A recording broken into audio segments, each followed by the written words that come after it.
بسم الله الرحمن الرحيم عما يتساءلون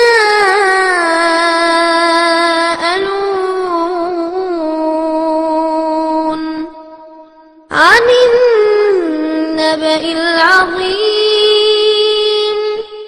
الذي هم فيه مختلفون كلا سيعلمون ثم كلا سيعلمون ألم نجعل الأرض مهادا والجبال أوتادا وخلقناكم أزواجا وجعلنا نومكم سباتا وجعلنا الليل لباسا وجعلنا النهار معاشا. அஸ்ஸலாமு அலைக்கும் வரஹ்மத்துல்லாஹி வபரகாத்துஹு. கண்ணியத்திற்குரிய எல்லாம் வல்ல அல்லாஹு ஜல்ல ஷானஹு தஆலாவின் நல்லடியார்களே, அல்லாஹுடைய பேரருளால் ஜனவரி 31ஆம் தேதி அன்று திருச்சி மாநகரிலே நாம் நடத்த இருக்கின்ற ஷிர்க் ஒழிப்பு மாநாடு ஏன், எதற்காக இந்த மாநாட்டை நடத்த வேண்டும் என்பதை விளக்குவதற்காக இந்த கூட்டம் ஏற்பாடு செய்யப்பட்டிருக்கிறது. இந்த மாநாடு எதற்காக நாம் நடத்துகிறோம் என்று சொன்னால்,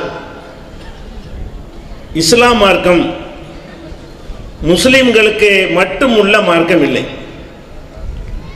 நபிகள் நாயகம் ஸல்லல்லாஹு அலைஹி வஸல்லம் அவர்கள் இந்த மார்க்கத்தை அவர்கள் மாத்திரம் முஸ்லீமாக இருந்து முஸ்லிம் அல்லாத மக்களுக்கு தான் சொன்னார்கள். அதை கேட்ட மக்கள் முஸ்லிமாக மாறினார்கள். இந்த மார்க்கம் முஸ்லிம் அல்லாத மக்களுக்கு சேர்த்து அவர்கள் ஏற்றுக்கொள்ள வேண்டும் என்பதற்காக வழங்கப்பட்ட மார்க்கம். அல்லாஹ்வும் திருமறை குர்ஆனிலே யா அய்யுஹன்னாஸ், மனிதர்களே, உஅபுது ரப்பக்கும், உங்கள் இறைவனை வணங்குங்கள். எந்த இறைவனை வணங்க வேண்டும்? அல்லதி ஹலகக்கும் வல்லதீன மின் கப்லிக்கும், உங்களை எவன் படைத்திருக்கிறானோ, உங்களுக்கு முன்னர் வாழ்ந்த மக்களை எவன் படைத்திருக்கிறானோ அந்த படைத்த இறைவனை நீங்கள் வணங்குங்கள் என்று மனிதர்களை அழைத்து அல்லாஹ் பேசுகிறான்.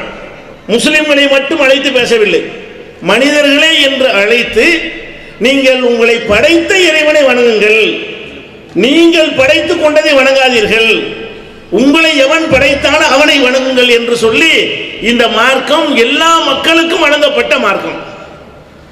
அனைத்து மக்களுக்கு வழங்கப்பட்ட இந்த மார்க்கம் நபிகள் நாயகம் ஸல்லல்லாஹு அலைஹி வஸல்லம் அவர்களுடைய காலத்தில் இருந்து பல நூறு ஆண்டுகளாக தாறுமாறாக மக்களை ஈர்த்தது.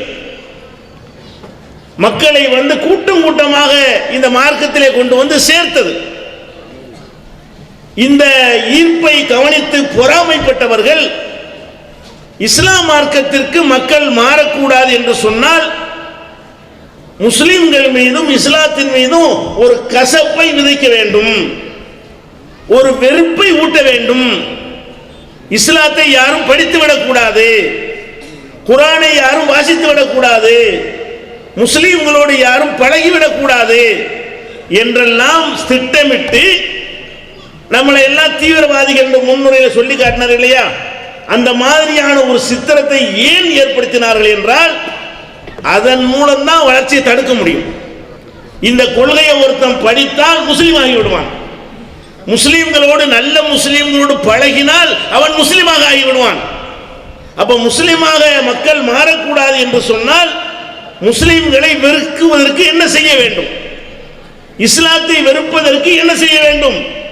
கொலகாரன், பயங்கரவாதி, கெட்டவன், காட்டுமிராண்டி, இப்படியான ஒரு தோற்றத்தை ஏற்படுத்தினால் இஸ்லாத்திற்கு மக்கள் போக மாட்டார்கள். நம்ம ஆட்டம் போடலாம், மக்களை அடக்கி ஆளலாம், மதத்தை வைத்து சுரண்டலாம், பிழைக்கலாம், தாழ்த்தப்பட்ட மக்களை கொடுமைப்படுத்தலாம். இந்த நோக்கத்திற்காகத்தான் இஸ்லாத்தினுடைய வளர்ச்சியை பொறுக்க மாட்டாமல் இந்த தீவிரவாத முத்திரை குத்தினார்கள்.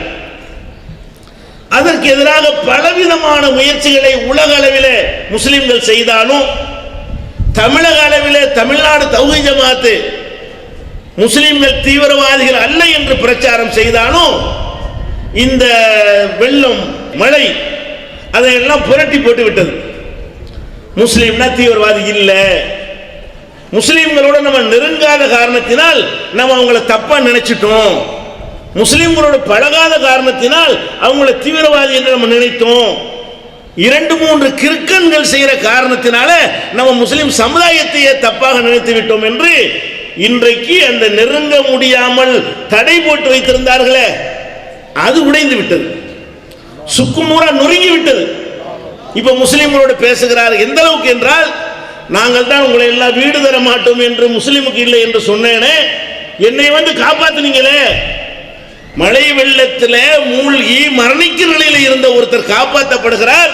அவர் சொல்றார், என்னுடைய வீட்டை முஸ்லிமுக்கு நான் வாடகைக்கு தரமாட்டேன் என்று சொன்னேன், நீங்கள் தானே என்னை காப்பாற்றிருக்கிறீங்க என்று அதற்காக மன்னிப்பு கேட்கிறேன் என்று சொல்ற அளவுக்கு நெருக்கமாகிவிட்டார்கள்.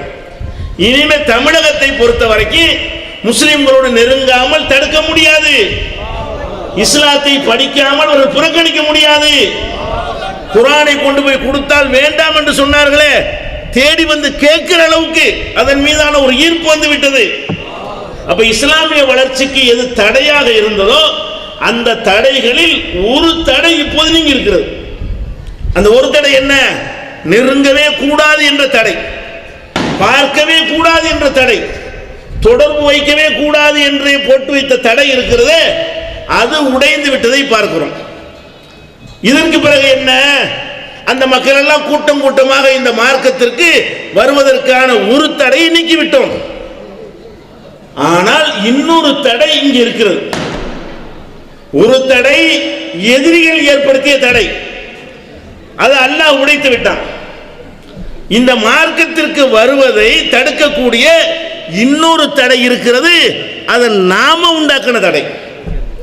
முஸ்லிம் சமுதாயமாக இருக்கிற நாம ஒரு தடையை போட்டு வைத்துக் கொண்டு வராதே, இஸ்லாத்துக்கு வந்துடாதே என்ற மாதிரியான தடைகளை நாம உருவாக்கி வைத்திருக்கிறோம். அதை தகர்த்து எறிந்தால்தான் இங்க வருவாங்க. இஸ்லாம்னா என்ன என்று தேடி வரும் பொழுது வராது என்று விரட்டக்கூடிய தடைகள் இருக்கிறது, அதை விளக்குவதற்காகத்தான் இந்த சிறுக்கு ஒழிப்பு மாநாடு நடத்த இருக்கிறோம். அது என்ன தடை?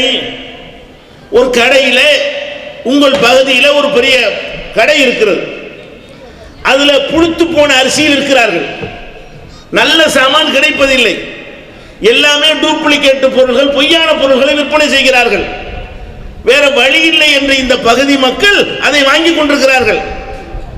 இன்னொரு பகுதியில் ஒரு கடை திறக்கப்பட்டு உயர்தரமான அரிசி கொடுக்கிறார்கள், விலை மலிவாக கொடுக்கிறார்கள், நல்ல நல்ல ஒரிஜினல் சாமான்களை தருகிறார்கள்.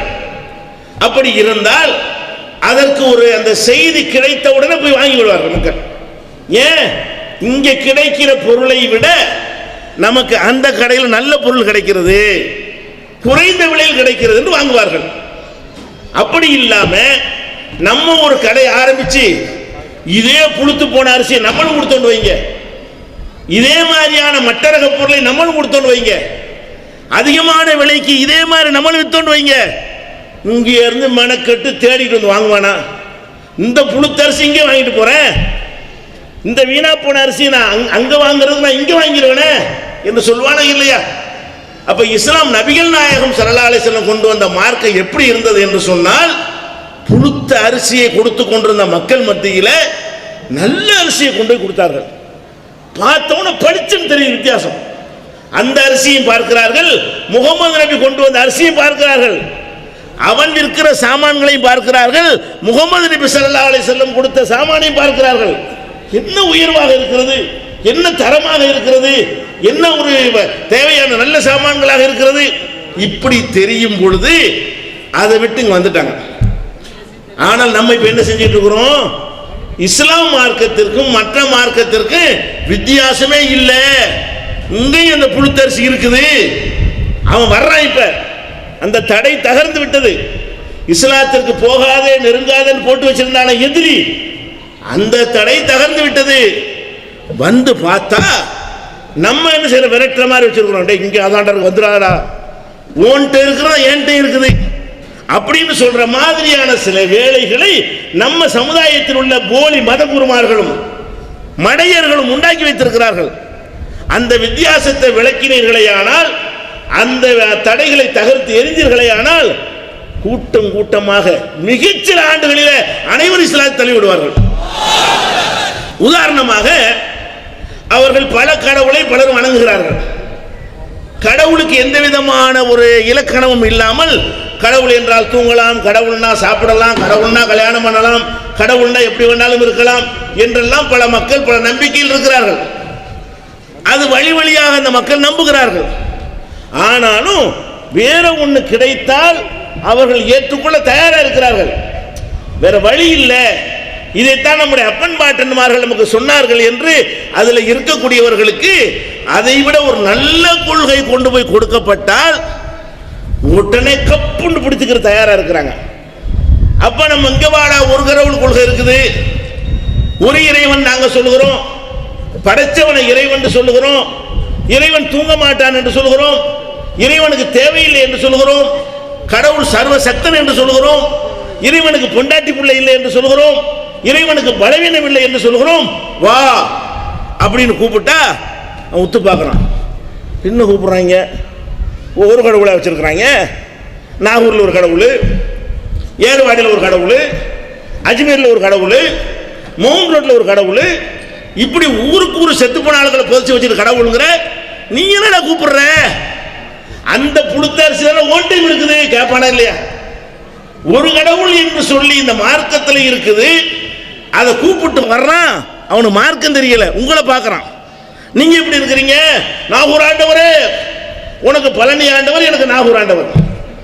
அவன் வித்தியாசம் எப்படி பார்ப்பான்? இது மாதிரி தான் இருக்கு, ரெண்டு ஒன்று தான், ரெண்டுக்கு எந்த டிஃபரெண்ட்டும் இல்லை. அப்ப இரண்டுக்கு எந்த வேறுபாடும் இல்லை என்று நீங்கள் காட்டினால் எப்படி வருவார்கள்? ஒரு தடையல்ல, தகர்த்துட்டான், பிரகாசமா இருக்கிறது. நம்ம இதை மாத்தலான்னு வைங்க, பழைய நிலைக்கு திரும்பணும். வளர்ச்சி தடுக்கப்பட்டிருக்கிறது, அந்த தடை இன்னும் அதிகரித்து விடும். அப்ப இன்றைக்கு என்ன பிரச்சனை என்றால், ஒரு இறைவனை வணங்கக்கூடிய நாம் அதில் சரியா இருக்கிறோம் என்று உங்களுக்கு காட்ட வேண்டும். பிற மத மக்கள் பார்த்தார்களே, ஆனால் இவங்க சரியான மார்க்கம், ஒரு கடவுளுங்கிறாங்க, எந்த மகானுக்கும் கடவுள் சக்தி இல்லைங்கிறாங்க, அவங்க மதத்தை சேர்ந்த மத குருவா இருந்தாலும் அவரை மனுஷன் நினைக்கிறாங்க, மனிதனுக்கு இறைத்தன்மை இல்லை என்று சொல்கிறார்கள், மனுஷங்கால மனுஷன் விழமாட்டேங்கிறான், செத்து போனவர்களுக்கு தெய்வீகத்தன்மை இல்லைன்னு சொல்றான். இதுல மார்க்கம் அப்படின்னு காட்டணுமா? அந்த மாதிரி அந்த மக்களுக்கு அறிய வச்சோமா? அவன் குரானை எத்தனை பேர் படிப்பான்? உங்களை தான் பார்ப்பான், உங்களுடைய செயல்பாடுகளை பார்ப்பான். இஸ்லாத்தினுடைய அடையாளமே என்ன, முஸ்லீம்களுக்கு என்ன செஞ்சோம் அப்படின்னு ஜெயலலிதா அம்மா அறிக்கை விடுவாங்க. என்ன அறிக்கை விடுவாங்க? நாகூருக்கு சந்தனக்கட்டை இலவசமா கொடுத்தேன். எப்படி விளங்கி வச்சிருக்கான்னு பாருங்க. அப்ப எப்படி வருவான் இஸ்லாத்துக்கு? இஸ்லாம் என்னது? நாகூர் தர்கா இஸ்லாத்தில் இல்லாத ஒன்று, செத்து போன ஆட்களை புதைச்சு வச்சுக்கிட்டு வழிபாட்டுல வச்சிருக்கிற, அதுதான் இஸ்லாத்தின் அடையாளம் என்று ஜெயலலிதா விளங்கி இருக்கிறார் என்று சொன்னால் அவர் குற்றமாது? நீ அப்படி இருக்கிற, உனக்கு தெய்வ நாகூர் ஆண்டவர், அவர் தான் உனக்கு கடவுள், அவர் தான் நீ வழிபடுற. அதை பார்த்து தான் அந்த அம்மா அந்த முடிவுக்கு வர்றாங்க. படிச்ச விவரமான ஒரு பண்டிதர் நிலைக்கு இருக்கக்கூடிய ஜெயலலிதாவுக்கு இதான் உங்க இஸ்லாம் விளங்கி இருந்தா மற்றவனுக்கு என்ன விளங்கு? ஜெயலலிதா கூமுட்டையா, ஒண்ணுமில்லாத, ஒன்றும் தெரியாதாளா? விவரமான ஒரு அம்மா தானே, ஒரு விவரம் தெரிந்த ஒரு அம்மா, அவங்க படிச்சவங்க, அவங்க பார்க்குறாங்க முஸ்லீம்கள் நாகூர் ஆண்டவர் வணங்குறாங்கன்னு பார்க்குறாங்க. முஸ்லீம்களுடைய பல தெய்வங்கள்ல நாகூர் ஆண்டவர் ஒரு தெய்வம். அவருடைய சந்தன கூடு பூசுவதற்கு சந்தனம் பூசுவாங்கல்ல சமாதிக்கு, அதுக்கு சந்தனக்கட்டை இலவசமா கொடுத்தா அவங்க சந்தோஷப்படுவாங்க. எப்படி வருவான்? எப்படி இந்த மார்க்கம் என்ன வித்தியாசம்? ஒரு கடவுளை நம்புறது கூப்பிட்டு வந்தா வந்துடாது, உங்கையாதான் நாங்க நிக்க வச்சு வணங்குறோம், நீ படுக்க வச்சு வணங்குற, அதான் வித்தியாசம். என்ன டிஃபரெண்ட் இருக்கிறது? அவன் பார்க்கறான், நம்ம நிக்க வச்சு வணங்குறோம் சாமியை, இவங்க யாரை படுக்க போட்டு வணங்குறாங்க, இதுக்கே நம்ம போகணும், நிக்கிறவர் வணங்கிட்டு போயிருமே. படுக்கிறது நிக்கிறது பரவாயில்லையே, படுத்த கூட ஒழுங்கு கவனிக்க மாட்டாரே, நிக்கிற கடவுள் நமக்கு இருக்கும்போது படுக்கிற கடவுள் நமக்கு ஏன் அப்படி ஆக்கணுமா இல்லையா? அப்படி வித்தியாசம் இல்லாம ஆக்கி வச்சிருக்கோமா இல்லையா? அப்ப இதுதான் இஸ்லாம் என்று நம்ம காட்டி கொண்டு இருக்கும் பொழுது அப்ப பார்க்கிறா ரெண்டு கடை ஒரே மாதிரியா தெரியுது. இது வேற கடை, நல்ல கடை சில இருக்குது, அது தெரியும். தௌஹீத் ஜமாத் மாதிரி நல்ல கடை வச்சிருக்கிறோம், ஆனால் அந்த கடை அவனுக்கு தெரியாம இந்த கடை தான் அதிகமா இருக்குதா இதை பார்க்கறான். ஆஹா இது சரியில்லை, நம்மள மாதிரி தான் அந்த கடை, இந்த கடைக்கு போனாலும் கொடுத்த அரிசி தான் அப்படின்னு சொல்லிட்டு அந்த நம்ம இடத்துல வாங்கிட்டு போயிருவோம். எதுக்கு மெனக்கடனு, எதுக்கு தியாகம் பண்ணி அங்கே போய் சேரணும், வருவானா இல்லையா? அதே மாதிரி இப்போ கடவுளுக்காக வேண்டி விழாக்கள் நடத்தலாம். கடவுளுக்கு என்ன விழா நடத்துவாங்க? ஒரு குறிப்பிட்ட நாளில் ஒரு தேரை வைத்து அலங்காரம் செய்து அதை மனிதர்கள் இழுத்துக்கொண்டே போவார்கள். அதை தேரை பார்த்தா புண்ணியம், அதெல்லாம் அந்த மதத்து நம்பிக்கை, அதெல்லாம் பார்க்குறாங்க மக்கள். இதெல்லாம் நல்லா இல்லை, சரி நம்ம அப்பம் பாட்ட அந்த மார்க்கத்தில் இருந்துட்டான், நம்மளும் இருந்துட்டு போவோமே என்று இருக்கிறார்கள். பிடிக்காதவங்க வேணான்னு நாத்திகரை போயிட்டாங்க, அதை விட்டுருங்க. வேற ஒரு நல்ல மார்க்கம் வந்தால் ஏற்றுக்கொள்ளலாம்னு இங்கே எட்டி பார்த்தா அதை இவனும் செய்யறான். என்ன செய்யறான்? நான் உள்ள சந்தன ஒரு பேரை மட்டும் மாத்திக்கிறாங்க, சந்தன கூடுன்னு பேரை வச்சுக்கிட்டு அதே மாதிரியான ஜோடனை செய்து அதே மாதிரியான அலங்காரம் செய்து அதே மாதிரியான வடங்களை போட்டு அதே மாதிரியான தெருவா இழுத்து கொண்டு போய் அதை போல் கன்னத்தில் போட்டுக்கிறான் தேரை பார்த்தோன்னு. அப்போ என்ன செய்யறாங்க? அவன் பார்க்குறான், இஸ்லாம்டா என்ன அறிஞ்சு கொள்ளும்னு நாகூருக்கு தான் வர்றான். வேற வழி என்ன இருக்கு அவனுக்கு? இஸ்லாத்தை அறிந்து கொள்வதற்கு நாகூருக்கு வந்தா நம்மள மாறுத்தாங்க, ஆளு தான் மாறி இருக்கு, விஷயம் ஒன்று தான், ஆளு தான் மாறி, வணங்கப்படுற ஆளு தான் மாறி இருக்கே தவிர இழுத்துட்டு போற தேருடைய பேர் தான் மாறி இருக்கே தவிர பேசிக்கு மாறல, ரெண்டும் ஒன்று தான். நம்ம எதுக்கு இங்கே வரணும்? அப்ப இஸ்லாத்துல இல்லைன்னா தூக்கி எரியணுமா இல்லையா? உங்களுக்கு நபிகள் நாயகம் ஸல்லல்லாஹு அலைஹி வஸல்லம் சொன்ன மார்க்கம் என்ன சொல்லுது? செத்து போன ஆட்களுக்கு தர்கா கட்டாதுன்னு சொல்லுதா இல்லையா? நபிகள் நாயகம் ஸல்லல்லாஹு அலைஹி வஸல்லம் அவர்கள் மரணிக்கிற நேரத்தில் 5 நாள் இருக்கும்போது என்ன சொன்னார்கள்? லஅனல்லாஹுல் யஹூத வன்னஸாரா இத்தகது குபூர அம்பியாஹி மசாஜித்.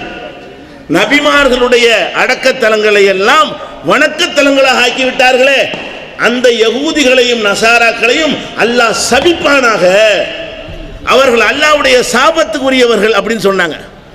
அதனால அவங்களுடைய கபரை கட்டல, அவங்களுடைய கபரை தர்காவை ஆக்கல சஹாபாக்கள்லாம். எதனால? அதை தடுத்தாங்க. அப்ப நபிகள் நாயகம் ஸல்லல்லாஹு அலைஹி வஸல்லம் அவர்கள் இறந்து போனவர் கட்டாதீங்க, பூசாதீங்க. அதே மாதிரி லாத்த ஜஸ்ஸு அலல் குபூர், கபரை பூசாதீர்கள், சந்தனம் போட்டு பூசாதீங்க, சிமெண்ட போட்டு பூசாதீங்க, காரையை வச்சு பூசாதீங்க, களிமண்ணை வச்சு கூட பூசாதீங்க என்றெல்லாம் நபிகள் நாயகம் ஸல்லல்லாஹு அலைஹி வஸல்லம் தடுத்து இருக்க, நம்ம என்ன செய்யறோம்? அவங்க பேரால தர்கா கட்டி வச்சிருக்கும் பொழுது அது இஸ்லாத்துக்கு வெளியே உள்ள ஒரு காரியம், இஸ்லாம் மாதிரி ஆக்குனது யாரு? இந்த தடையை போட்டது யார்? நம்ம தானே. அப்ப என்ன நம்ம முடிவுக்கு வர வேண்டும் என்றால், அந்த மக்களுக்கு ஒரு செய்தியை சொல்லணும். இந்த நாள் கிறுக்கம் செய்யறதை வச்சுட்டு இஸ்லாத்தை எடை போடாதீங்க, இதெல்லாம் இஸ்லாம் அல்ல. இந்த அருக்கு ஒரிஜினலான கடற்கு வந்து பாருங்க, எத்தனை லட்சக்கணக்கான மக்கள் நாங்கள் இதை ஃபாலோ பண்றோம் என்று பாருங்கள் என்று உங்களை எல்லாம் உடைய திருச்சியில் வச்சு கூட்டுனா அப்பதான் உங்களுக்கு தெரியும், ஆமா இவ்வளவு மக்கள் கரெக்டா இருக்காங்களே, இவ்வளவு நல்ல கடைகள்லாம் தெரியாம போச்சே, இவ்வளவு ஒரிஜினல் கடைகள்லாம் இருக்கும் பொழுது நம்ம தெரியாம போய் ஏமாந்துட்டோமே என்று அந்த மக்களுக்கு ஒரு மெசேஜை வைக்க வேண்டும். நாம போட்ட தடையை தகர்த்து எறிய வேண்டும். இஸ்லாம் என்பது இது அறியாத முஸ்லிம்கள் செய்கிற காரியம் அல்ல, குர்ஆன்ல உள்ளதா இஸ்லாம், நபிகள் நாயகம் ஸல்லல்லாஹு அலைஹி வஸல்லம் சொன்னதான் இஸ்லாம் என்கிற உண்டாக்கணுமா இல்லையா? அதுக்கு தான் ஷிர்க் ஒழிப்பு மாநாடு. அந்த மாநாட்டை பார்க்கும் பொழுது மக்களுக்கு என்ன தெரியும்? முஸ்லிம் அல்லாத மக்கள் பார்ப்பார்கள், இந்த கூட்டம் ஒரு கடவுளை வணங்குகிறது, இவர்கள் செத்து போனால வணங்க மாட்டார்கள், அல்லாஹ்வை தவிர யாரை வணங்க மாட்டார்கள், ஒரு இறைவனைத்தான் வணங்குவார்கள், திருவிழா என்ற பெயரிலே பணத்தை வீணாக்க மாட்டார்கள், மூட நம்பிக்கை செய்ய மாட்டார்கள் என்பதை இத்தனை லட்சம் மக்கள் செய்து காட்டுகிறார்கள் என்ற செய்தி போனால் கூட்டம் கூட்டமாக வருவார்கள். அதே மாதிரி மனிதனுக்கும் கடவுளுக்கு மத்தியில் உள்ள வித்தியாசத்தை நபிகள் நாயகம் ஸல்லல்லாஹு அலைஹி வஸல்லம் தெளிவாக எடுத்து வச்சாங்க. மனுஷன்தான், ஒரு காலத்திலையும் அவனுக்கு இறைத்தன்மை வராது. இது நபிகள் நாயகம் ஸல்லல்லாஹு அலைஹி வஸல்லம் எடுத்து வச்ச ஒரிஜினலான உண்மையான மார்க்கம். இன்னைக்கு என்ன உலகத்தில் இருக்கிறது? எந்த மதமாக இருந்தாலும் அந்த மதத்தினுடைய ஒரு புனிதர் அல்ல குருநாதர் அல்ல தவம் செய்தவர் அப்படின்னு ஒரு பேரை எடுத்து விட்டார் என்று சொன்னால் அவர் மனிதர் அல்ல என்று நினைக்கிறார்கள். அவருக்கு இறைத்தன்மை வந்துவிட்டது நினைக்கிறார்கள். அவர் நம்மை போன்றவர் அல்ல என்று நினைக்கிறார்கள். இதை பார்த்து எல்லாரும் வெறுக்கிறான். உள்ளுக்குள்ள என்ன வெறுக்கிறான்? என்னடா இவனை போய் கடவுளுங்க, நம்மள மாதிரி தானே இவன் இருக்கிறான், என்ன வித்தியாசம் இருக்கிறது என்று வெறுக்கிறார்கள். ஆனாலும் எங்க அப்பம்பாட்டை இப்படிதான் சொல்லி தந்துட்டாங்க, நாங்க இதுல இருந்துட்டு போறோம் என்று இருக்கிறார்கள். அப்ப நம்ம என்ன செய்யணும்? அது தவறானது சரியானது ஒன்று காட்டணுமா இல்லையா? இங்க பார், யாரா இருந்தாலும் மனுஷனை பார்க்கறாங்க, மனுஷனை கடவுளா பார்க்கல, மனுஷனுக்கு தெய்வீகத்தன்மை கொடுக்கவே இல்லை, எல்லா மனிதனையும் மனிதராக பார்க்கிறார்கள் அப்படின்னு சொல்லி நீங்க இந்த மார்க்கத்தை காட்டி இருந்தா அவன் பார்த்திருப்பான் வித்தியாசத்தை. இங்க என்ன நடந்து கொண்டிருக்கிறது? எவனாவது ஒரு ஜுப்பா போட்டா போதும், பெரிய தலப்பா கட்டிட்டா போதும், பெரிய தாடி வச்சுட்டா போதும், நம்மள உள்ள அறிவியனர்கள் எப்படி அவனை பார்க்குறீங்க? அவன் என்னமோ ஒரு கடவுளுடைய புள்ள மாதிரி பார்க்குறீங்க, கடவுள் தன்மை வந்து விட்டுதான் பார்க்குறீங்க. அவன்கிட்ட கையை கொடுத்தாலே பாக்கியம், கையை கொடுக்குற போட்டி போடுறான். என்னடா உன் கை மாதிரி தானே அவன் கையும் இருக்கு. ஒரு மதக்குரு வந்து விட்டார் என்று சொன்னால் கால்மை விழுகிறாங்க. முஸ்லீம்னு சொல்லிக் கொள்றான், முஸ்லீம் என்று சொல்லிக்கொண்டு இங்க உள்ள மதகுருகளை, முஸ்லீம் மதகுரு ஆலிம்சா இருக்காரு, மௌலவி இருக்கிறாரு, மௌலானா இருக்கிறாரு, அவரை உட்கார வைத்து விட்டு அவர் ஒவ்வொருத்தனா தொட்டு தொட்டு முத்தம் கொண்டு போறான். அவர் என்ன செய்யறார்? உட்கார வைத்து விட்டு ₹1 காசா மாற்றி வச்சிருப்பாரு, 1 லட்சம் 2 லட்சம் நன்கொடை கொடுத்துட்டு அவருடைய கையால் அந்த ₹1 வாங்குறது கியூல. யாரு? ஒரு மனுஷன், நம்மள மாதிரி ஒரு மனுஷன், நம்மள மாதிரி மலை ஜலத்தை சுமந்துக்கிட்டு ஒரு மனுஷன், எந்த விதமான தெய்வீக தன்மையும் இல்லை, ஓங்கி அரைஞ்சா கீழே விழுந்துருவான். நம்மளுக்கு மாதிரி அவனுக்கு எல்லா பலவீனமும் இருக்கிறது, நம்மளோட அதிக ஆசை இருக்கிறது, அதிக பணத்தாசை இருக்கிறது, நம்மளால உழைச்சி சம்பாதிக்கிறோம், இவன் ஏமாத்தி சம்பாதிக்கிறான் என்று வெறுப்பதற்கு பதிலாக மகான் என்றும் பெரியார் என்றும் ஷேக் என்றும் மத குருமார்களை உட்கார வைத்துக் கொண்டு அவன் தொட்டாலே புனிதம், பார்த்தாலே புனிதம், அவன் நமக்கு ஆசி வழங்கினா புனிதம் என்று நினைக்கிறீர்களே. அவன் ரெண்டுக்கு என்ன வித்தியாசம் இருக்கு? பாப்பானா இல்லையா? என்னங்கடா இது? நாங்க சாமியார் காலில் விழுவுறோங்கிறீங்க, நீங்க அஜத்து காலில் விழுவலையா? எது கூப்பிடுறீங்க? நீங்கள் எதற்கு அழைக்கிறீர்கள்? அது எங்கிட்ட இருக்குது, எங்களிடம் இருக்கிறதுக்கே நீங்க அழைக்கிறீங்க. அப்ப எங்களிடம் அதை விட ஜாஸ்தியா இருக்கிறது. உங்கள்ட்ட 4 மகா இருந்தா 400 மகா இருக்காரு அப்படின்னு நினைப்பானே. ஆனால் இந்த மார்க்கத்துக்கு வருவானா? இப்ப என்ன காட்டணும்? முகமது நபி ஸல்லல்லாஹு அலைஹி வஸல்லம் அவர்கள் எப்படி நம்ம காட்டினார்கள்? எப்படி காட்டினாங்க? ஆன்மீகத்திலேயே இந்த உம்மத்தில், இந்த சமுதாயத்தில் ஃபர்ஸ்ட் இடம் யாருக்கு? முகமது ஸல்லல்லாஹு அலைஹி வஸல்லத்துக்கு தான் இருக்குது. அவங்கள விட அல்லாஹ்வுக்கு நெருக்கமான ஒரு அடியார் கிடையாது என்று நம்ம நம்புறோமா இல்லையா? அவ்வளவு பெரிய மகானாக இருந்தும், அவ்வளவு சிறந்த மகானாக இருந்தும் அவர்கள் அந்த மக்களுக்கு சொன்ன போதனை என்ன? இன்னமா ஆன பஷரும் மிஸ்லுக்கும், நான் உங்களை போன்ற மனிதன். இப்படி சொன்ன எந்த ஆன்மீகம் இருக்கலாம்? மதகுரு என்று சொல்லி சும்மா தலப்பாச்சுப்பாங்க ஏமாத்திரீடா இஸ்லாத்தின் பேர்ல. இந்த மாதிரி முகமது நபி இருந்தாங்களா? மதகுருக்குன்னு தனி ட்ரெஸ்ஸை போட்டு வச்சுக்கிறாங்க.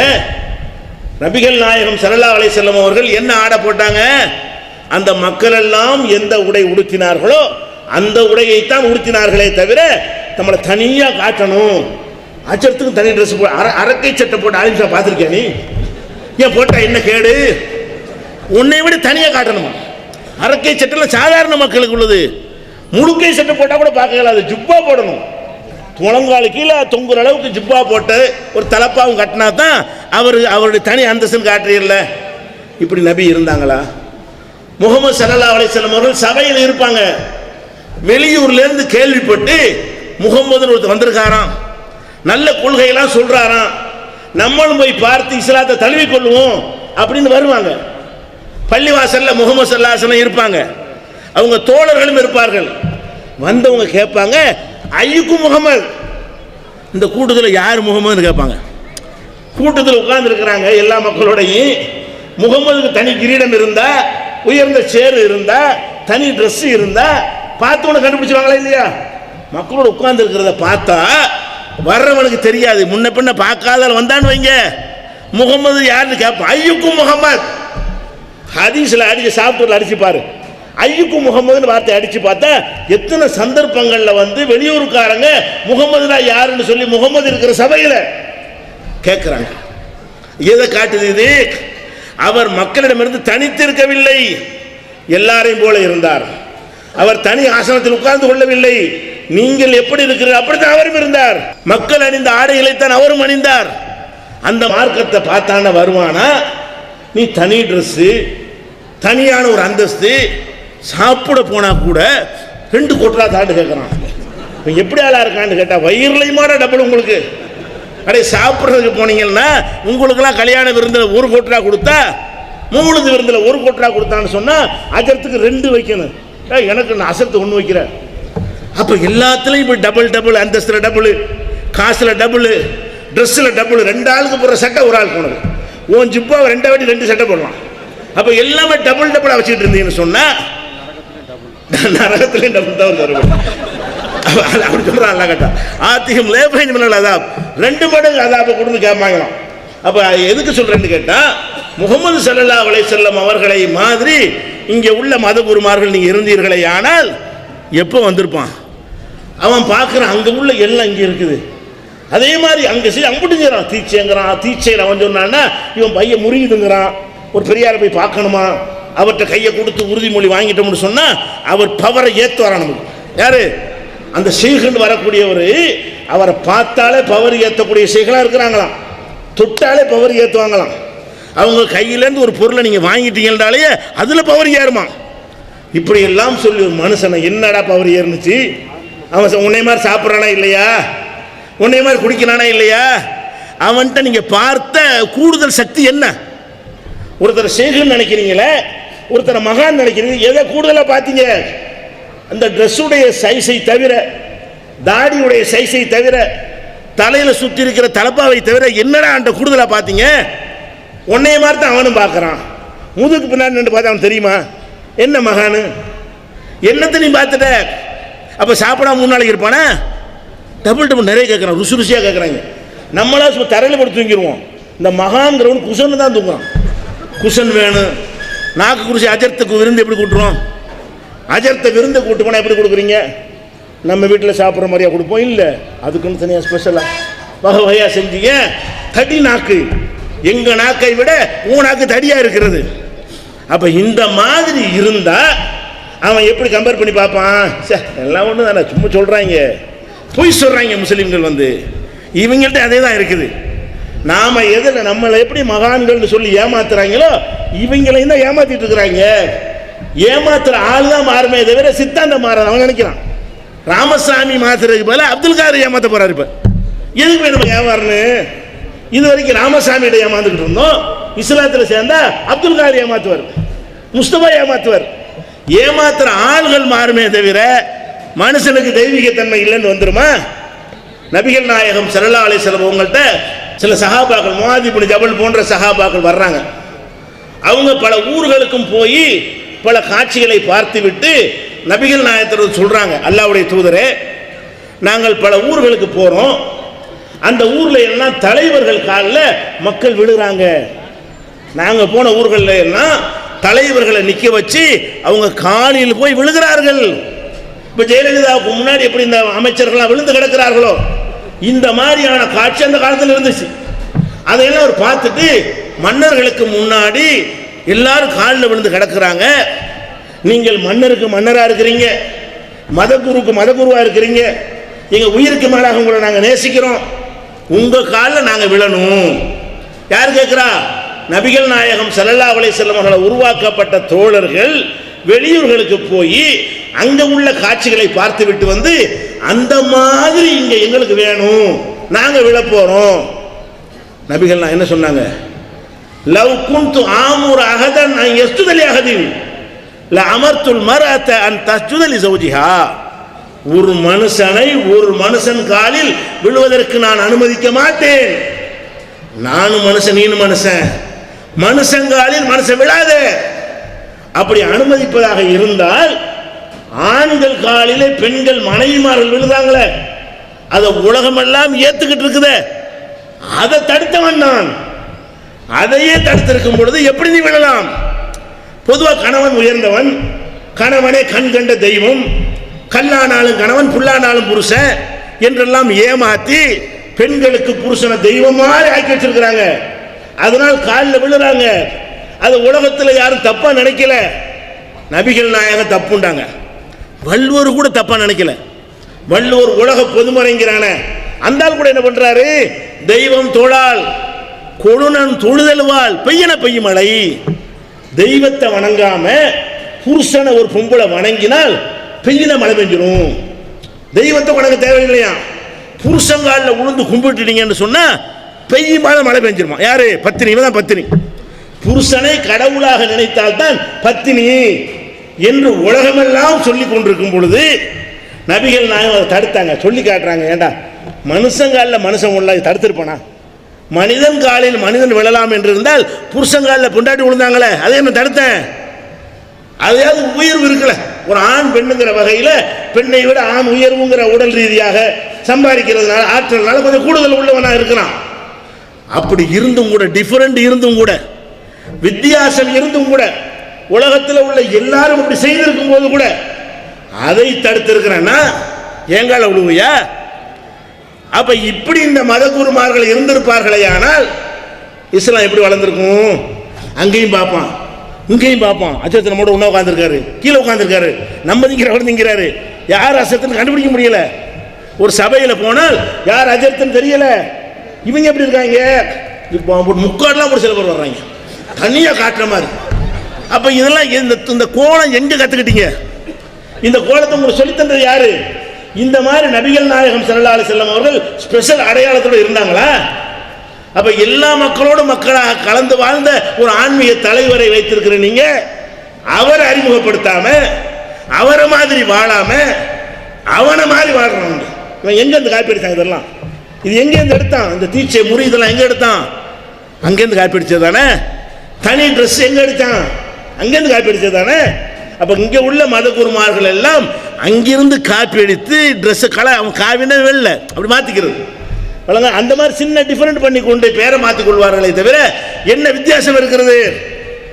அப்ப என்ன செய்வோம்? திருச்சியில் நம்ம லட்சக்கணக்கான மக்கள் கூடி எல்லாரும் ஒரே மாதிரி இருக்கும். இங்க மத குருமார்களுக்கு தனி மரியாதை இல்லை, இங்க செய்கள் கிடையாது, இங்க ஆசி கிடையாது, இங்க பையத்து கிடையாது, இங்க முடிவு கிடையாது, எல்லாரும் சமம் என்று லட்சக்கணக்கான மக்கள் கூடி காட்டினா தான் அவனுக்கு ஓ இஸ்லாம்னா இதுதான் சரியான இஸ்லாமு, இவங்க போலி இஸ்லாத்தை வச்சிருக்கிறாங்கன்னு காட்டணுமா இல்லையா? அப்ப இந்த ஒரு சிறுகொழி மாநாடு அர்த்தத்தை விளங்கிறேன்னு வித்தியாசத்தை தெளிவாக விளக்குவதற்காக, தெளிவான முறையில் அந்த மக்களுக்கு காட்டுவதற்காக இதை எடுத்து காட்ட போறோம். மனிதன் மனிதன் தான். இன்னும் சொல்ல போனா இப்ப பாருங்க, இந்த வெள்ளம் வந்துச்சு, மழை வந்தது, சேதம், அப்படி ஒரு சேதம். இந்த சேதம் ஏற்பட்டுச்சு. இதுல நம்ம மத குருமார்கள் எத்தனை பேர் இறங்கினாங்க? தௌஹீத் ஜமாத்தை தவிர, தௌஹீத் ஜமாத்திலே மத குருமார்கள் இருந்தாங்க, அவங்க இறங்கினாங்க. தௌஹீத் ஜமாத்தை தவிர இந்த மௌலானாக்கள் ஜிப்பா போட்டவர்கள் எல்லாம் ஒரு உயிரை காப்பாற்றணும்னு நீச்சல் அடிச்சு நீ போகல, உனக்கு போக முடியல. நீ என்னடா மனுஷன் சாவ கிடக்கும் போது காப்பாற்றணுங்கிற அறிவு கூட இல்லாத நீ மத குருவா? நீ எங்களுக்கு முன்மாதிரியா? அப்ப நாங்க கிடந்தாலும் அப்படித்தான் விட்டு போயிருப்ப. நீ என்னமோ சொர்க்கத்துக்கு கொண்டு போறாங்கிற துன்யாவிலே நாங்க வெள்ளத்துல மூலிகை கிடந்தா விட்டு ஓடி போயிருவேடா. அப்ப படகுல போனவன் யாரு? மத குருவுக்கும் மனுஷனுக்கு வித்தியாசம் இல்லைன்னு சொல்றமே, அந்த கொள்கையில உள்ளவர்கள் தான் போக முடிஞ்சே தவிர ஒரு அசர்த்தையும் காணா, ஒரு இமாமையும் காணா, ஒரு மௌலானவையும் காணா. எல்லாம் யாரு? சின்ன சின்ன பசங்க, மார்க்கத்தை இந்த தௌஹீதை பின்பற்றக்கூடிய பசங்களும் மக்களும் தான் போய் நின்றோம். அப்ப இதெல்லாம் எதை காட்டுகிறது? இவங்க எல்லாம் நடிக்கிறார்கள், இஸ்லாத்தை வைத்து ஏமாத்துகிறார்கள். இந்த மார்க்கத்தை அவன் எப்படி தன்னுடைய லாபத்துக்கு பயன்படுத்துகிறானோ அந்த மாதிரி நாமளும் பயன்படுத்திக் கொள்வோம். புண்படுத்திருக்க சொல்லவில்லை, புரிந்து கொள்வது சொல்றேன். இப்போ கிறிஸ்தவ மக்கள் எடுத்துக்கிறேன், கிறிஸ்தவ பாதிரிமார்கள்லாம் இருக்கிறாங்க. அவங்களாம் என்ன செய்வாங்க? சாதாரண நாட்களில் போய் குடிசைகள்லாம் போய் உங்களுக்கு வீடு கட்டி தரணுமா வாங்க, உங்கள் பிள்ளைகளுக்கு மெடிக்கல் சீட் தரணுமா வாங்க, மருத்துவம் வேணுமா வாங்கன்னு கூப்பிடுவாங்க. எல்லாத்தையும் எதுக்காக வேண்டி? நீங்கள் எங்களோட சேர்ந்துட்டீங்கன்னு சொன்னால் உங்களுக்கு அதை தருவோம் இதை தருவோம்ட்டாங்க. இது சாதாரண நேரத்தில் யார் வேணாலும் செய்யலாம். வெள்ளம் இல்லாமல், மழை இல்லாமல், புயல் இல்லாமல் சாதாரணமாக இருக்கும்போது கேட்டுடலாம். அவங்களாம் இப்போ எங்கே போனாங்க? அவங்கள இப்போ எந்த பாதிரியார் வந்தாருங்க வெள்ளத்தில் நீச்சல் அடிச்சு? வரல. அப்போ என்ன விளங்குறோம்? மனிதநேயங்கிறது தனித்து காட்டுறான் பாருங்களேன், அவன்கிட்ட மனிதநேயம் இருக்காது. தனித்து காட்டுறவன்ட்ட எந்த சுனாமி வந்துச்சு, எத்தனை சாமியார்கள் களத்தில் இறங்கினா இல்ல, எத்தனை மத இவனு இறங்கல, எல்லாமே பொதுமக்கள் தான் இறங்கணும். சாய்பாபாக்களோ சங்கராச்சாரியர்களோ இங்கே உள்ள அஜர்த்துமார்களோ மௌலானாக்களோ கிறிஸ்தவர்கள் உள்ள பாதிரிகளோ யாரும் இருக்கணும். யாரும் தங்களுடைய பணத்தை கொண்டாந்த மக்களை காப்பாற்றுவதற்கு வரவே இல்லை. யார் வந்தா? எல்லா மனுஷனும் சமம் என்று சொல்லக்கூடிய சிந்தனையில உள்ள நாம மட்டும்தான் நின்றோம் களத்தில். அப்ப இந்த வித்தியாசத்தை விளக்குவதற்காக இப்ப தேவை இருக்கா இல்லையா? அதே மாதிரி ஒரு மனிதனுடைய ஆற்றல் ஒரு எல்லைக்கு உட்பட்டுதான் மனிதனுடைய ஆற்றல். நான் பார்க்கிறேன், நீங்க எல்லாம் பார்க்குறீங்க. அதுக்கு என்ன அளவு வெளிச்சம் தான் பார்க்க முடியும். ஒரு குறிப்பிட்ட இந்த கூட்டம் இருக்கிறாங்க, அந்த லாஸ்ட்ல இருக்கிற யார் பேரை பார்க்க முடியுமா? சும்மா ஒரு தலை இருக்கிற மாதிரி தெரியுமே தவிர இன்னான்னு பார்க்க இயலாது. முகத்த அடையாளத்தோட பார்க்குறது இவ்வளோ தான் பார்க்க முடியும். இதுக்கு மேலே உள்ளது நமக்கு தெரியாது. அப்போ நம்முடைய பார்வை ஒரு லிமிட்டுக்கு உள்ளது. நம்ம கேட்குறோம், இதுக்கு ஒரு லிமிட் இருக்கிறது. இப்போ நம்ம பயான் பண்ணிட்டு இருக்கிறோம், அந்த பக்கம் மைக்க போட்டு கத்துனாங்க, நமக்கு விளங்குச்சா? அப்போ ஒரு நேரத்தில் ரெண்டு கேட்க முடியல. நம்முடைய கேட்கிற திறமைக்கு லிமிட் இருக்கிறது. பேசுறதுக்கு ரெண்டு பேச்சு பேச முடியுமா? ரெண்டு பேர் கேட்குறாங்க, உனக்கு ஒரு பதில் உனக்கு ஒரு பதில் ஒரு நேரத்தில் சொல்ல முடியுமா? நெல் ஒத்தவா அப்படிதான் சொல்ல முடியும். அப்போ மனிதர்களுடைய ஆற்றல் எல்லையெல்லாம் ஒரு லிமிட்டுக்கு உட்பட்டது என்று வழங்கி வைத்திருக்கிறோம். அதுக்கு மேற்கொண்டு கிடையாது. ஒரு மனுஷன் முதுகுக்கு பின்னாடி உள்ளதை பார்க்கறான்னு சொன்னா பொய். ஒரு மனிதன் முதுகுக்கு பின்னாடி உள்ளதை பார்க்க முடியாது. முகத்துக்கு முன்னாடி உள்ளதை அவனால் பார்க்க முடியும். வேணா கண்ணாடி வச்சுட்டு பார்க்கலாம், கேமரா வச்சுட்டு பார்க்கலாமே தவிர நேருக்கு நேரம் பார்க்க இயலாது. இப்படிதான் மனிதனுடைய ஆற்றல் இருக்குன்னு சொல்லும் பொழுது சில பேர் என்ன செய்யறாங்க, அவன் தனக்கு இறை ஆற்றல் இருப்பதாக மக்கள்கிட்ட சொல்லி ஏமாத்துறான். எப்படி ஏமாத்துறான்? உங்க பொருள் காணா போச்சா, இந்த வெத்திலையில மையத்தடை பார்ப்பேன், பார்க்கறானா இல்லையா? பொருள் காணா போச்சுன்னு சொன்னா இந்த மத குருன்னு இருக்கக்கூடிய என்ன செய்யறான்னு கேட்டா மக்களை ஏமாத்துறதுக்காக வேண்டி உங்க காணா போன ஆடு எங்க இருக்குது, மதுரையில் சிலைமான்ல ஊர்ல இருக்குன்னு சொல்லுவான். இவன் சிலைமானுக்கு போனான்னு வைங்களா, அங்கே ஆடு இருக்காது. கேட்டா நான் சொல்லும் போது இருந்துச்சு, நீ போய் சேர்றதுக்குள்ள ஓடி போயிருக்கும் அப்படின்றாங்க. அப்ப அந்த மாதிரி காணா போன பொருளை கண்டுபிடிக்கணுமா, அவன்கிட்ட போங்கிறீங்க. அவன் என்ன சொல்றான், என்னுடைய கண்ணு இங்கே உள்ளதை மட்டும் பார்க்காது, 500 கிலோமீட்டர் அப்பால் உள்ளதையும் பார்க்கும் அப்படின்னு சொல்லி மக்களை ஏமாத்துறான். அதே மாதிரி என்ன செய்யறான், இப்படிங்கிறான், மோதிரத்தை எடுத்து கொடுக்குறான், இப்படிங்கிறான், மாலையை எடுத்து கொடுக்குறான், இப்படிங்கிறான், என்னத்தை எடுத்து கொடுக்குறான். இந்த மாதிரி எடுக்கிறத பார்த்துட்டு நம்ம பகுத்தறிவு பகலமா இருக்கார தாத்தா கலைஞர் அந்த அசந்து போய் கூட்டு வந்தார் சாய்பாபாவை. அவர் பொண்டாட்டிக்கு எடுத்து கொடுக்குறக்காண்டி எதை இந்த மாதிரி மந்திரத்தில் செயின் மோதிரத்தை கொடுப்பதற்காக வேண்டி சாய்பாபா வீட்டுக்கு வர சொல்லி தயாளம்மாளை காலை விழ சொல்லி தயாளம்மாளுக்கு தயாநிதி மாறனுக்கு இந்த உனக்கு எடுத்து கொடுக்குறாரு. யாரு? பகுத்தறிவு பகலம் பார்த்துட்டு இருக்கிறார். பகுத்தறிவு பகலவனுக்கு இது பொய்ன்னு தெரியல. இது எப்படி மனுஷனுக்கு முடியும்? இப்படின்னு இப்படி தங்கச்சின்னு வரும், இப்படின்னு மோதிரம் வரும். ஒரு பொருள் வர்ற அந்த ஒரு பொருள் ஒண்ணுமில்லாம ஒரு பொருள் வர முடியுமா? இந்த பொருள் மைக்கு வரணும்னா ஒண்ணுமில்லை, இப்படின்னு மைக்கு வருமா? வராது. அப்போ மைக்கு வராத இங்க இருக்கிற எடுத்துடணும். ஒரு சாதாரண ஒரு அறிவு இத்தனை வருஷம் பகுத்தறிவு பிரச்சாரம் பண்ணாரு, பராசக்தி வசனமாக எழுதினாரு. அப்போ கோயில் கொடியூரில் கூடாரமாக இருக்கக்கூடாது என்பதற்காக அப்படிலாம் வசனம் பேசினாரு. எந்த அம்பாள் எந்த காலத்தில் பேசினால் அது கல் அப்படிலாம் பேசினாரு. அப்படி பேசின வரையே ஏமாத்தி விட்டானா இல்லையா? ஒருத்தன் வந்தானுங்க, மோதிரம் எடுத்து கொடுத்தாங்கன்னா, செயின் எடுத்து கொடுத்தாங்கன்னா, அப்ப என்ன பிரச்சனை? அப்ப அறிவாளிகள்லாம் கூட இதுல ஏமாந்துறாங்க. என்ன செய்யறாங்க? மனிதனுக்கு, சில மனிதர்களுக்கு அப்பாற்பட்ட சக்தி இருக்கிறது அப்படி நினைக்கிறாங்க. ஒரு சக்தியும் கிடையாது. இதான் யதார்த்தம். மனிதனுக்கு அப்பாற்பட்ட சக்தி மனிதனுக்கு இருக்கு நினைக்கிறான் பாருங்க. இப்படியான விஷயங்கள் இங்கே இருக்கா இல்லையா? அவன் செய்யற மாதிரி நம்மளால என்ன செய்யறான்? வா சூனியம் செய்யறேன், இங்க வந்து நம்மகிட்ட கூட காசை கொடு, பொண்டாட்டி புருஷன் பிரிக்கணுமா, பிரிக்க வச்சிடறேன், வயிற்று வலி வரணுமா வர வச்சிடறேன். என்ன செய்வாரா? அந்த அஜத்திட்டு போனீங்கன்னு சொன்னா, மலையாள மூல நாட்டை போனீங்கன்னு சொன்னா அவர் என்ன செய்வாரு? மாமியாக்காரி வருவான், என் பையன் பொண்டாட்டி காலில் விழுந்து கிடக்கிறான், பிரிங்க 10,000 ரூபா கொடுங்க. இவர் என்ன செய்வாராம்? என்னமோ செய்வாராம், மந்திரம் செய்வாரா, அங்கே பிரிஞ்சிருவாங்களாம். இப்படியாக சொல்லி புருஷன் பொண்டாட்டியை பிரிப்பாங்கிறான். எங்கேயே உட்காந்துக்கிட்டு எங்கேயே இருக்கிற புருஷன் பொண்டாட்டி உள்ளத்துக்குள்ள போய் நுழைஞ்சு பிரிச்சு வச்சிருவேன்னு சொல்றான். அதை நம்புறீங்களா இல்லையா? கையை முடக்குவான், காலை முடக்குவாங்கிற நம்புறீங்களா இல்லையா? அப்ப அந்த மக்கள் பார்க்குறாங்க, என்னடா இது நம்ம சாய்பாபா செய்கிற வேலையை தான் இவங்களும் பண்றாங்க, அங்கே இருக்கிற மந்திரவாதி செய்கிற வேலையை தான் இவனும் செஞ்சுட்டு இருக்கிறான், நம்ம ராம்தேவ் பண்ற வேலையை தான் இவனும் பண்றான், ஆளுதானே மாறி இருக்கிறான், இதுக்கே நம்ம போகணும். இது இல்லைன்னு சொன்னா தானே வரும். ரெண்டு புழுத்தரிசியா தானே இருக்குது. சாக்குலாம் வேற, அது வெள்ளை சாக்கில் கட்டிருக்காங்க, வேற சாக்கில் கட்டுற, உள்ள பார்த்தா ரெண்டு ஒண்ணு. அப்ப இரண்டுமே புழுத்து போன அரிசியாக இருக்கும் பொழுது உன் அரிசியை வாங்க வேண்டிய தேவை என்ன இருக்கிறது? அப்ப இஸ்லாம் என்ன சொல்லுது? எந்த மனுஷனும் அற்புதம் செய்ய முடியாது. அற்புதம் செய்வதாக இருந்தால் இறைவனுடைய தூதர்கள் நபிமார்கள் அனுப்புறாங்க இல்லையா, அவங்க நான் இறை தூதர் நிரூபிக்கணும். நிரூபிக்கிறதுக்காக வேண்டி சில அற்புதங்கள் அல்லாஹ் கொடுப்பான். அந்த அற்புதத்தை அல்லாட்ட பர்மிஷன் வாங்கி இதுன்னு இல்லா அல்லாட்ட அனுமதி வாங்கி கொண்டு செய்வார்கள். மற்றவன் அல்லாட்ட அனுமதி வாங்க இயலுமா? அவுளியாட்ட அல்லாஹ் பேசுவானா? அவருக்கு அல்லாட்ட வகி வருமா? அல்லாஹ் பர்மிஷன் கொடுப்பானா? நபிமார்களை தவிர எந்த மனுஷனும் எந்த அற்புதத்தை செய்ய முடியாது அப்படின்ற ஒரு கொள்கையை நம்ம வச்சிருந்தோமே. ஆனால் நபிகள் நாயகம் ஸல்லல்லாஹு அலைஹி வஸல்லம் வந்து மக்கள் கேட்டாங்க. என்ன கேட்டாங்க? முகமதே, உன்னை நாங்கள் ஏற்றுக்கிற தயாராக இருக்கணும், ஆனால் நீ சில வேலைகளை செய்யணும். என்ன செய்யணும்? இப்போ இந்த மதீனாங்கிறது பாலைவனமாக இருக்கிறது, இங்கே இருந்து ஒரு பெரிய நீரூற்று பொங்கி வரணும், செய் பார்ப்போம். யார்கிட்ட கேட்குறாங்க? நபிகள் நாயகம் ஸல்லல்லாஹு அலைஹி வஸல்லம் கேட்குறாங்க. ஹத்தா தப்ஜுரலனா மினல் அர்தி யம்புஆ, இந்த பூமியில் பெரிய நீரூற்று பொங்கி வர வேண்டும், இதை செஞ்சால் உன்னை ஏற்றுக்குருவோம். அவு தக்கூனலக்க பைத்துன் மின் ஸுஹ்ருபின், உனக்கு தங்க வீடு இருக்க வேண்டும், தங்கத்தால் வீடு இருக்கணும். குடிசையில் உட்கார்ந்துட்டு இருக்கிற நீ ரசூலுங்கிற, நீ உன்னை நாங்கள் ஏற்றுக்கொள்வதாக இருந்தால் உன் வீடு மந்திரத்தை தங்கமாக மாறிவிட வேண்டும், அப்போ நாங்கள் ஏற்றுக்கிறோம். இப்படி எல்லாம் கேட்டாங்க. அல்ல என்ன செய்யணும்? அவ தற்காபிசமா இப்படி நிற்கிற மேனிக்கு மேலே ஏறி போகணும். ரசூலோட கேட்குறாங்க, மேலே ஏறி போயிட்டு மேலே இருந்து இறங்கி வா, இறங்கி வரும்போது இந்த புஸ்தகத்தை கொண்டு வா குர்ஆன்னு சொல்லி ஏற்றுக்கிறோம்.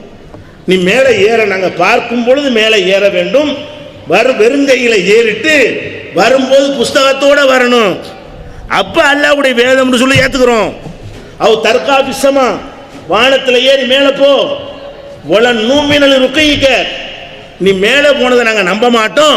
ஹத்தா துனஸில் அலைனா கிதாபன் நக்ரவுகு, நாங்கள் வாசிக்கும் விதமாக ஒரு புஸ்தகத்தை கொண்டு வந்தாலே தவிர உன்னை நம்ப மாட்டோம் அப்படின்னு கேட்டாங்க. அதுக்கு என்ன செஞ்சாங்க ரசூலுல்லாஹ்? இதுதானே பெரிய விஷயம், நான் செய்யணும் பாரு அப்படியே சொன்னாங்க. அப்படியே செய்ய சொன்னான் அல்லாஹ்.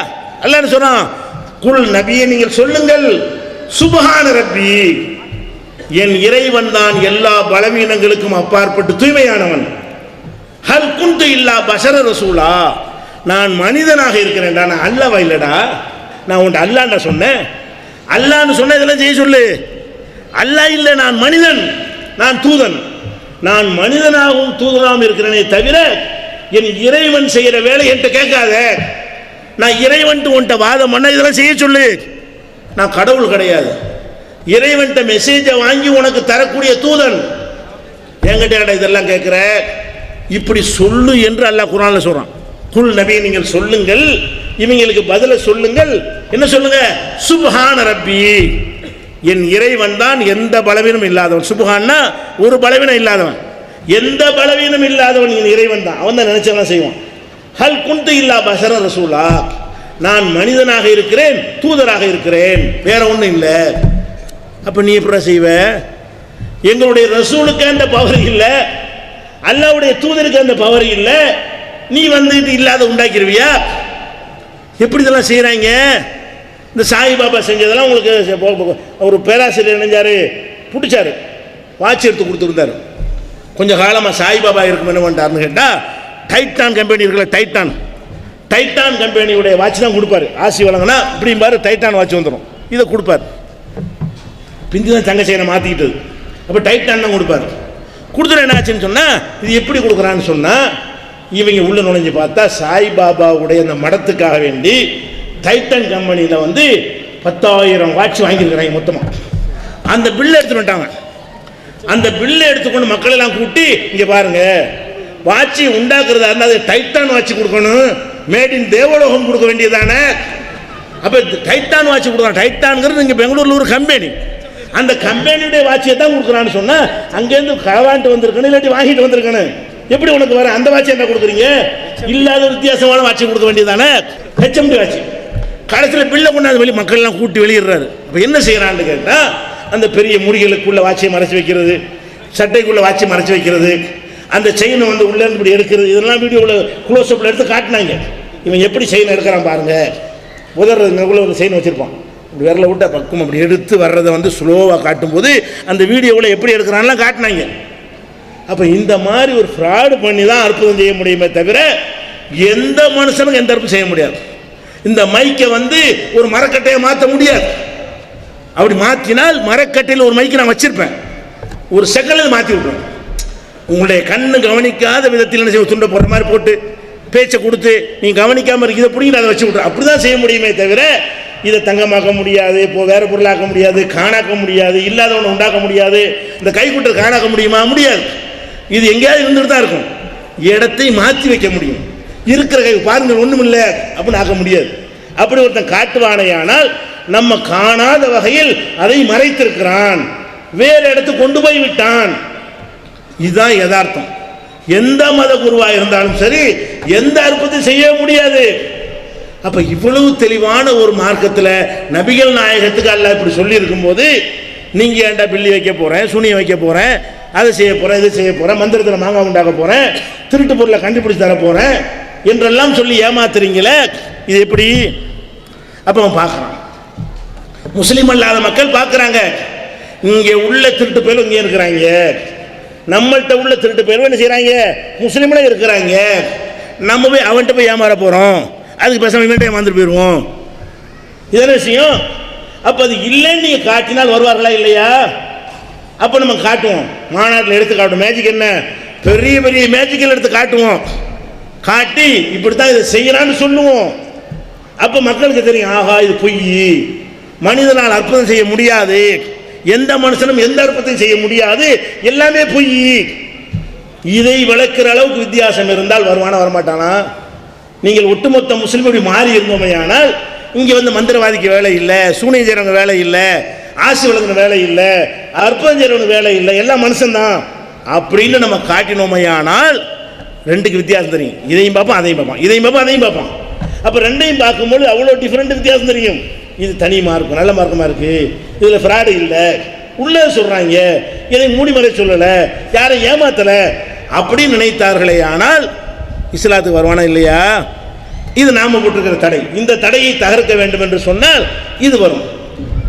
அதே மாதிரி நம்மள்கிட்ட சில பேர் என்ன செய்வாங்க, ஒரு காரியம் செய்ய போவோம், ஒரு காரியத்தை செய்வதற்கு அதுக்கு நிறைய சடங்குகள் வச்சுருப்பான். ஒரு வேலைக்கு போனால் போயிட வேண்டியதானே, வெளியே வரும்போது பார்ப்பான், பூனை போகுதா, நாய் போகுதா, பூனை குறுக்க போனால் உருப்படாது. என்ன நம்புறான், பூனைக்கு இந்த காரியத்துக்கு என்ன சம்பந்தம்? நீ ஒரு கல்யாணத்துக்கு போகிற, போய்கிட்டே ஏறி சாக்கடையாக இருக்கு போக முடியல திரும்பி போ, அது வேறு விஷயம். மழையாக இருக்குன்னு போகாம அது வேறு விஷயம். நல்லா இருக்கிறவரோட வெளியே வர்றான், வந்து என்ன செய்யறது, ஒரு விதவை வந்துட்டா குறுக்க வந்துட்டா அந்த காரியம் உருப்படாது. விதவை வர்றான், இன்டர்வியூ போய் நல்ல வேலை கிடைச்சிருக்கேன், இன்டர்வியூ கிளம்பிக்கிட்டு இருமா, விளைய இல்லையுமா, எதுக்கு ஒரு விதவை வந்துட்டான்னு வைக்கலாம், புருஷனை இழந்தவ உடனே திரும்பி உள்ள போயிடுவாங்க. விதவையை பார்த்துட்டோமே இன்டர்வியூவில் என்ன ஆகுறது, அப்போ இன்டர்வியூவில் ஃபெயில் ஆகி போயிடணும்னா நினச்சிக்கிட்டு உள்ளே போயிடறான். இது அப்பட்டமான ஒரு கிறுக்கத்தினால தெரிகிறது. அதே மாதிரி பூனையை கண்டா திரும்பி போயிடுறது, கழுதையை கண்டா நல்ல காரியம் நினைக்கிறது, இப்படியாக ஒரு சகுனங்கள் பார்ப்பதை எல்லாம் எல்லா மக்கள்கிட்ட நீங்கள் பார்க்குறீங்க. அப்போ என்ன செய்யறான், இது பார்த்தால் அறிவுக்கு பொருந்தல் அவனுக்கு தெரிகிறது, அந்த மதங்களில் இருப்பவனுக்கு தெரிகிறது. நம்ம கிராமத்தில் பழமொழிலாம் சொல்லுவாங்க, காக்கா கத்துனா விருந்தாளி வருவாங்க, காகம் வந்து பசிக்கு கத்துது, விருந்தாளி வருவாங்க. கை அரிச்சா உள்ளங்க அரிச்சா, எங்கள் வீட்டில் சொல்லுவாங்க, நாங்கள் சின்ன பிள்ளையில எப்படி சொல்லி தருவாங்க, உள்ளங்க பணம் வரும், உள்ளங்க அரிச்சா எப்படி பணம் வரும், சம்பாரிச்சா பணம் வரும், வாப்பா மணியார் எப்படா பணம் வரும், அது உள்ளங்க அரிச்சா எப்படா பணம் வரும், அவன் என்ன இப்படி சொல்லி தருவாங்க, உள்ளங்கையில் அரிக்கின்னு சொன்னோம்னா கவலைப்படாது பணம் வரும் அப்படின்லாம் சொல்லி தருவார்கள்.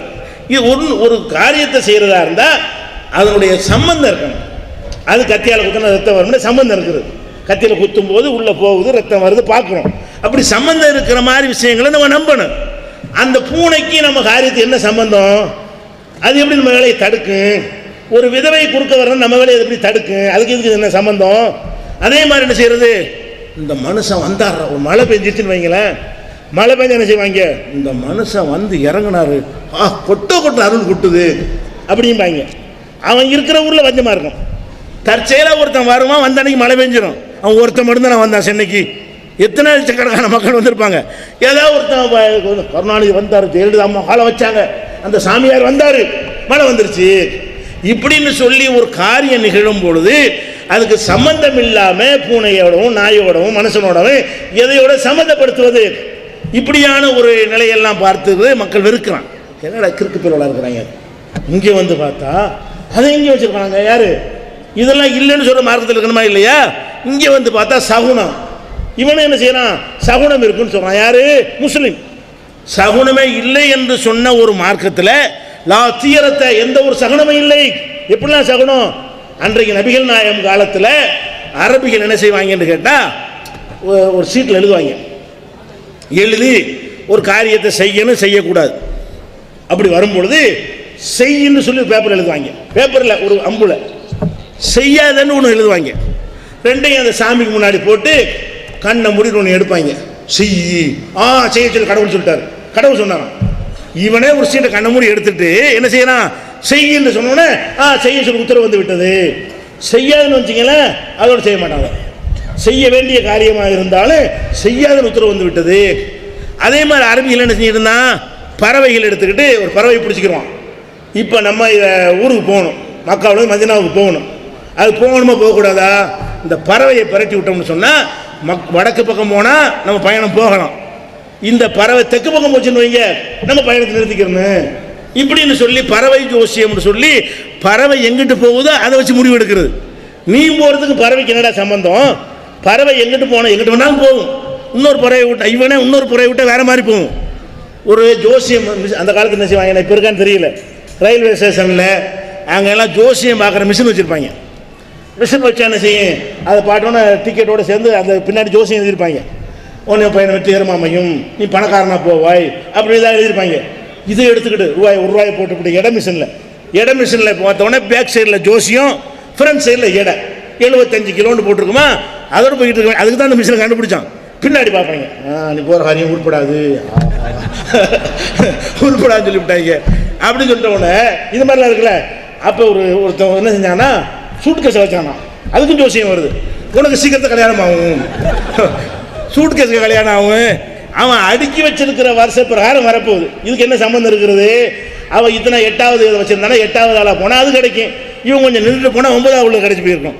அப்போ இதையெல்லாம் நம்பிக்கிட்டு கிறுக்குத்தனம் பண்ணுறாங்களே, இது வேணான்னு எல்லாருக்கும் தெரியுது. இது பைத்தியக்காரத்தனம், இது மாதிரி கிடையாது, ஜகுனம் கிடையாது, ஜோசியம் கிடையாது, ஜாதகம் கிடையாது, எல்லாமே பொய், நம்மளை ஏமாத்துறாங்க அப்படின்னு வந்து இங்கே பார்த்தா டிட்டோ அப்படிங்க வச்சிருக்கான். யாரு?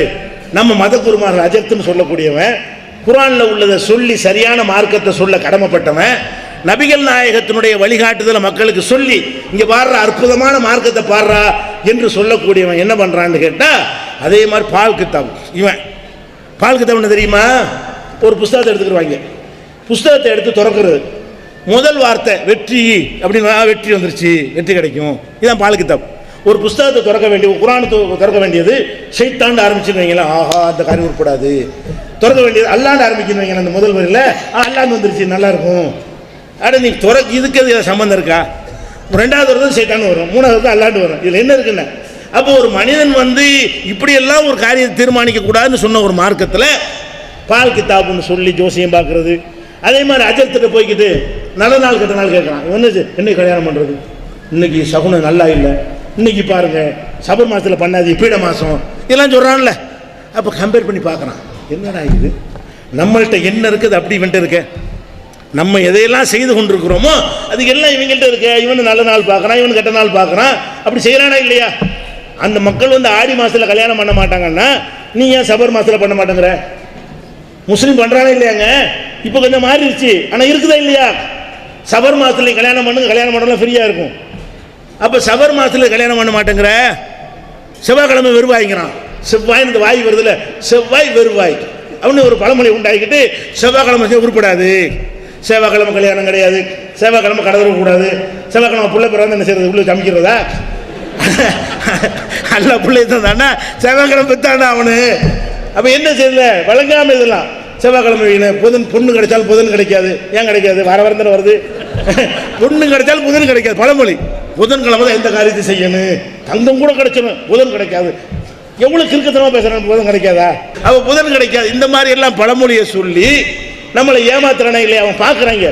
அதே மாதிரி தான் இவங்களும் இருக்கிறாங்க.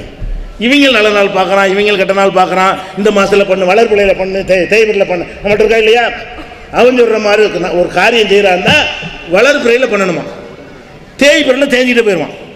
அட விஞ்ஞானப்படி பிற தேயவா செய்யுது, பிற வளரவா செய்யுது, அது ஒரே சைஸாக தான் இருக்கிறது. வெளிச்சம் உனக்கு தெரிகிறது கம்மியாக தெரியுது. அந்த ஒன்றாம் பிறையிலையும் பாதி பிறை வெளிச்சமாக தான் இருக்கும். அமாவாசையில் இருட்ட உனக்கு தெரிஞ்சாலும் ஆப்போசிட் சைடில் வெளிச்சம் இருக்கும். பிறை என்பது ஒரு உருண்டை, அது ஒரு உருண்டையான ஒரு பொருள், வெளிச்சம் அடிக்குது, பாதி வெளிச்சம் அதில் இருந்து கொண்டே இருக்கும் எப்போதுமே. ஒன்றாம் பிறை என்ன, இந்த சைடில் உட்காந்து பார்க்குறவனுக்கு லேசாக தெரியுது, அந்த மீது உள்ள பகுதியில் உனக்கு தெரியாததுனால ஒன்று மாதிரி தெரியுது. பிறை வளர்வதும் கிடையாது, பிறை தேய்வதும் கிடையாது. சரி, அப்படி தேய்துன்னு வச்சுக்கிறோமே, அது தெரிஞ்ச இது ஏன் தேயணும்? பிறை தேஞ்சா உனக்கு என்ன தெரியுது? உன் தொழிலுக்கு தேய்றதுக்கு என்ன சம்பந்தம் இருக்குது? அப்போ பிறை தேய்து, தேய் பிறையில் செய்யக்கூடாது, வளர்ப்பில் செய்யக்கூடாது, இந்த கிழமை செய்யக்கூடாது. நல்லா அறிவு சிந்திச்சு பார்க்குறோம். எந்த ஒரு நாளை எடுத்துக்கொண்டாலும், எந்த ஒரு நிமிஷத்தை எடுத்துக்கொண்டாலும் அதில் நல்லது நடக்கும், கெட்டது நடக்கும். ஆளை பொறுத்தான் இருக்குது. இப்போ எனக்கு ஒரு குழந்தை பிறக்கும், ஒருத்தனுக்கு ஒரு குழந்தை செத்து போயிடும். என்னை கொண்டு ஆஸ்பத்திரியில் சேர்ப்பாங்க ஒரு கிழமையில், அதே நிமிஷத்தில் ஒருத்தன் டிஸ்சார்ஜ் ஆகி வெளியே வருவான். அதே நேரம் தான், அன்னைக்கு தான் எனக்கு நோயாளி ஆகுறேன், அன்னைக்கு தான் நோயிலேருந்து ஒருத்தர் ரிலீஸ் ஆகுறான். அந்த செகண்டில், அந்த நிமிஷத்தில். அப்போ என்ன காட்டுது? ஒருத்தனுக்கு புள்ள பிறக்குது, ஒருத்தனுக்கு புள்ள சாவுது, ஒருத்தனுக்கு கல்யாணம் நடக்குது, ஒருத்தனுக்கு ஒரே நேரத்தில். எந்த ஒரு செகண்டை எடுத்துக்கொண்டாலும் அதில் 1000 கல்யாணம் நடக்கும், 1000 சாவு நடக்கும். எப்போ என்ன நல்ல நாள்? 1000 கல்யாணமும் அப்போ தான் நடக்குது, 1000 கர்மாதி அப்போ தான் நடக்குது. அப்போ எங்கட நல்ல நாள் இருக்கிறது? அப்போ நல்லது கெட்டதெல்லாம் அந்த மனுஷனுக்குள்ள விதிப்படி நடக்கிறது. எனக்கு அல்லாஹ் தீர்மானிச்சது எனக்கு நடக்கும், உனக்கு தீர்மானிச்சது உனக்கு நடக்குமே தவிர நேரம் அதை முடிவு செய்யாது. நல்ல நாள் கெட்ட நாள் கிடையவே கிடையாது. இன்னும் சொல்ல போனா, மூசா நபி அவர்கள் முஹர்ரம் மாதம் 10வது நாள் காப்பாற்றப்பட்டாங்க. ஃபிரௌன் வந்து கொல்லப்பட்டான் முஹர்ரம் 10. அப்போ ஒரு நபி காப்பாற்றப்பட்டதுனால நல்ல நாள் தானே, ஒரு நபி காப்பாற்றப்பட்டிருக்காங்க. அதே முஹர்ரம் 10 தான் ரசூலுல்லாஹ்வுடைய பேரப்புள்ள கொல்லப்படுறார், நல்லவர் கொல்லப்படுறார் உங்க கருத்து பிரகாரம். அப்ப நல்லவர் கொல்லப்பட்டிருக்கிறார், நல்லவர் காப்பாற்றப்பட்டிருக்காரு ஒரே நாள்ல. ஒரே முஹர்ரம் 10 ஒரு நபி காப்பாற்றப்படுகிறாரு, ஒரு நபியுடைய பேரர் கொல்லப்படுறாரு. என்ன வழங்குது? நாளுக்கு ஒன்றும் இல்லை, நல்ல நாள் கெட்ட நாள் எதுவும் கிடையாது. இப்படி தானப்பா நபிகள் நான் உனக்கு போதிச்சாங்க. ரசூல் ஸல்லல்லாஹு அலைஹி வஸல்லம் காலத்தில் இப்போ சஃபர் மாதத்தை வச்சுக்கிறாங்கல்ல, இதே மாதிரி ஷவ்வால் மாதம் வச்சுருந்தாங்க. ரசூல் ஸல்லல்லாஹு அலைஹி வஸல்லம் காலத்தில் ஷவ்வால் மாதம் இருக்குல்ல, ஷவ்வால் எது? பெருநாள் கொண்டாடுவோம்ல, நோம்பு பெருநாள் கொண்டாடுற மாதம். அப்போ ரமலானுக்கு அடுத்து வரக்கூடிய மாதம் இருக்குது, அந்த மாதத்தை வந்து பீடை மாதம் என்று அரபுகள் நினைத்து வைத்திருந்தார்கள். அதை பற்றி ஆயிஷா நாய் சொல்கிறாங்க, ஏப்பா ஷவ்வாலை பீடைங்கிறீங்களே, ஷவ்வாலில் தான் எனக்கு கல்யாணம் ஆச்சு, என்னை விட ரசூலுல்லாஹ்வுக்கு நெருக்கமான மனைவி யார் இருக்கிறா? ஷவ்வாலில் கல்யாணம் நல்லா தானே இருக்கிறேன். அப்போ ஷவ்வால் மூட நம்பிக்கை என்று இருந்த அந்த மக்கள் மத்தியில் போய் எப்படி வளர்க்குறாங்க? ஷவ்வாலில் கல்யாணம் பண்ணி நான் நல்லா இல்லையா? அதே மாதிரி சஃபரில் கல்யாணம் பண்ணி உடைச்சு காட்டணுமா இல்லையா? எந்த சஃபர் பீடை நாளுங்கிறானோ அன்னைக்கு கல்யாணம் பண்ணணும், சஃபரில் கல்யாணம் பண்ணி காட்டணும். அப்போ தான் அந்த மக்களுக்கு வித்தியாசம் தெரியும். செவ்வாய்க்கிழமை கடை திறந்து காட்டணும். செவ்வாய்க்கிழமை வெறுவாய்ங்கிறியா, அன்னைக்கு தானே புது கடை ஓப்பன் பண்ண போகிறேன் அப்படின்னு சொல்லணும். செவ்வாய்க்கிழமை கல்யாணம் பண்ணி காட்டணும். அப்போ அந்த மக்களுக்கு தெரியும் எவ்வளோ அறிவுபூர்வமாக இருக்கிறாங்க, எவ்வளோ தெளிவான மக்களாக இருக்கிறாங்க. இதுலடா மார்க்கம், இதாண்ட அல்லாஹ்வுடைய மார்க்கம், இதாண்ட உண்மையான மார்க்கம். இந்த மார்க்கம் தான் நம்மளை அறிவாளி ஆக்கி வைத்திருக்கிறது, நம்மளை கிறுக்கனாக்கவில்லை, நம்மளை மூடனாக்கவில்லை அப்படின்னு வித்தியாசனை காட்டி இருந்தால் எப்போ வந்திருப்பானா இல்லையா? பார்த்தா அதே தான் இது. அங்கே உள்ளது கூட இங்கே வச்சுக்கிட்டு இருக்கிறார். அதை உடைக்க வேண்டும் என்று சொன்னால் இல்லை, நீங்க நினைக்கிற மாதிரி இல்லை. எப்படி இந்த வெள்ளம் வருவதற்கு முன்னாடி உனக்கு முஸ்லிம்களை பற்றி தெரியவில்லையோ, இந்த மாநாடு வருவதற்கு முன்னாடி உனக்கு தெரியாமல் இருந்திருக்கிறது. இந்த மாநாடு வந்த பிறகுதான் ஓ இதான் இஸ்லாமா, லட்சக்கணக்கான மக்கள் இந்த கொள்கையில் இருக்கிறார்களா அப்படின்னு தெரிய வரும் பொழுது கூட்டம் கூட்டமாக வருவார்கள். இன்னும் சொல்ல போனால் ரசூல் ஸல்லல்லாஹு அலைஹி வஸல்லம் அவர்கள் இஸ்லாத்தை பிரச்சாரம் செஞ்சாங்கல்ல, எப்போ வளர்ந்துச்சு? மக்காவில் வளர்ந்துச்சா? இல்லை, அடி ஓத தான். ஒரு ஆள் வருவதற்கு அவ்வளோ பெரிய கஷ்டம். அப்போ அடி ஓத வாங்கி சிரமப்பட்டு கொண்டிருந்தார்கள். மதீனாவுக்கு போனோடனே வளரல.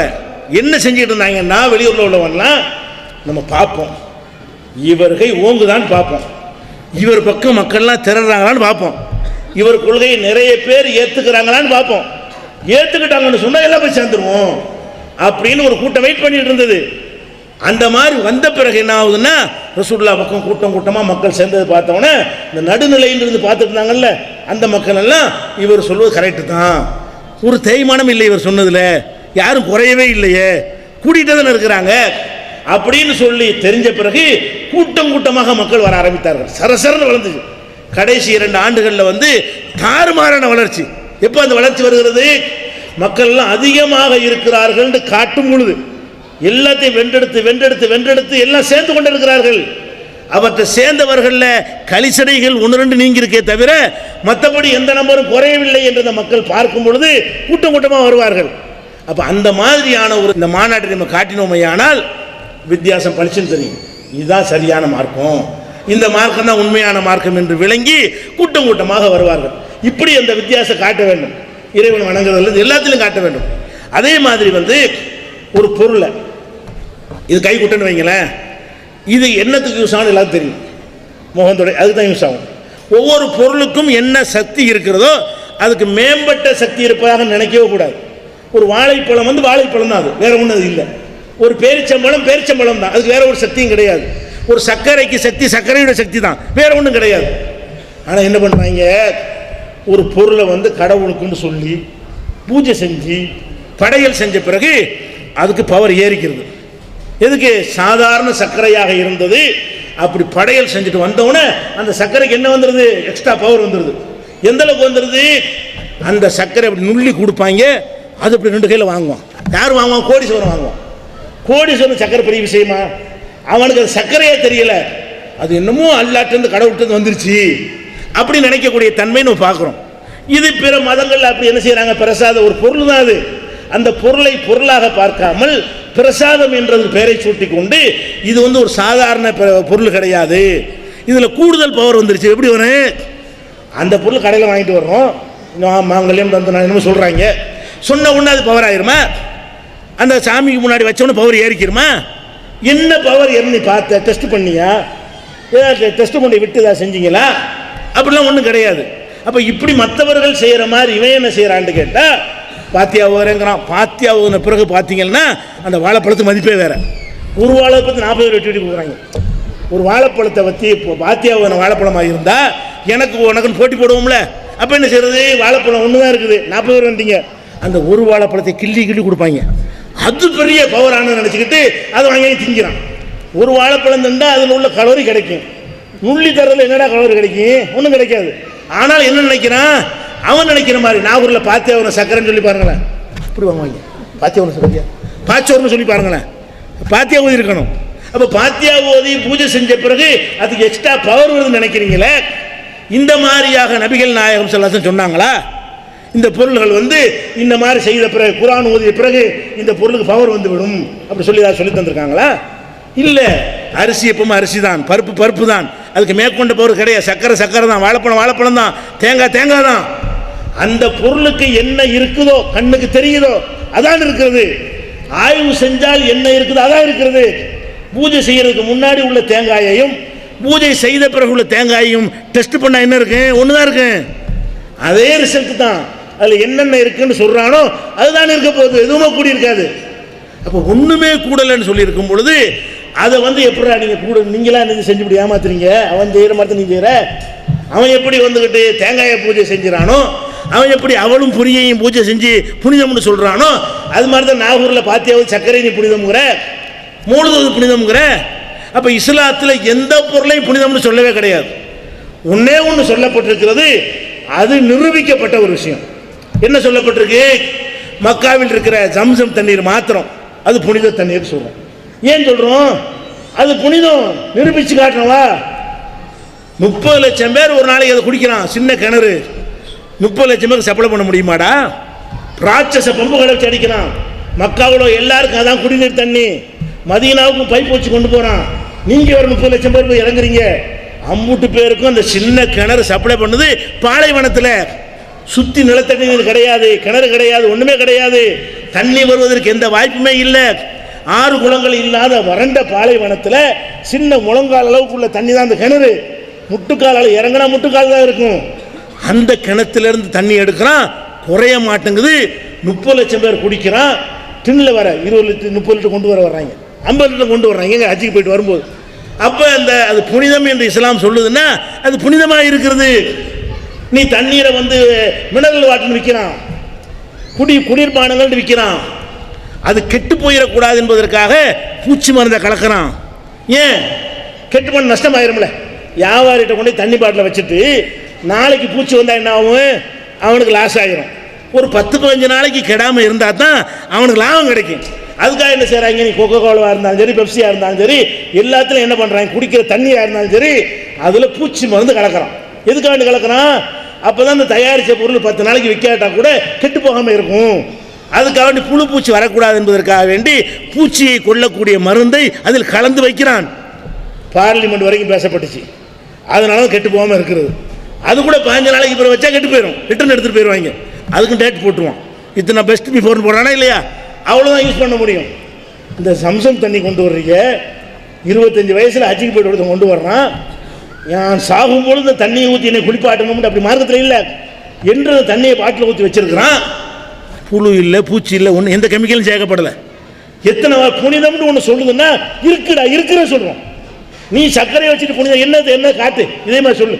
இந்த சர்க்கரை 100 ஆண்டு ஆனாலும் கசியாது சொல்லு. தண்ணியை ஊற்றினாலும் கசியாது சொல்லு. இந்த சர்க்கரை திண்டா அப்படி தெம்பு வந்துடும், பயில்வான போயிடலான்னு சொல்லு. ஒன்றும் இல்லாத ஒன்றுக்கு நீ இருக்குன்னு நினைக்கிறேடா?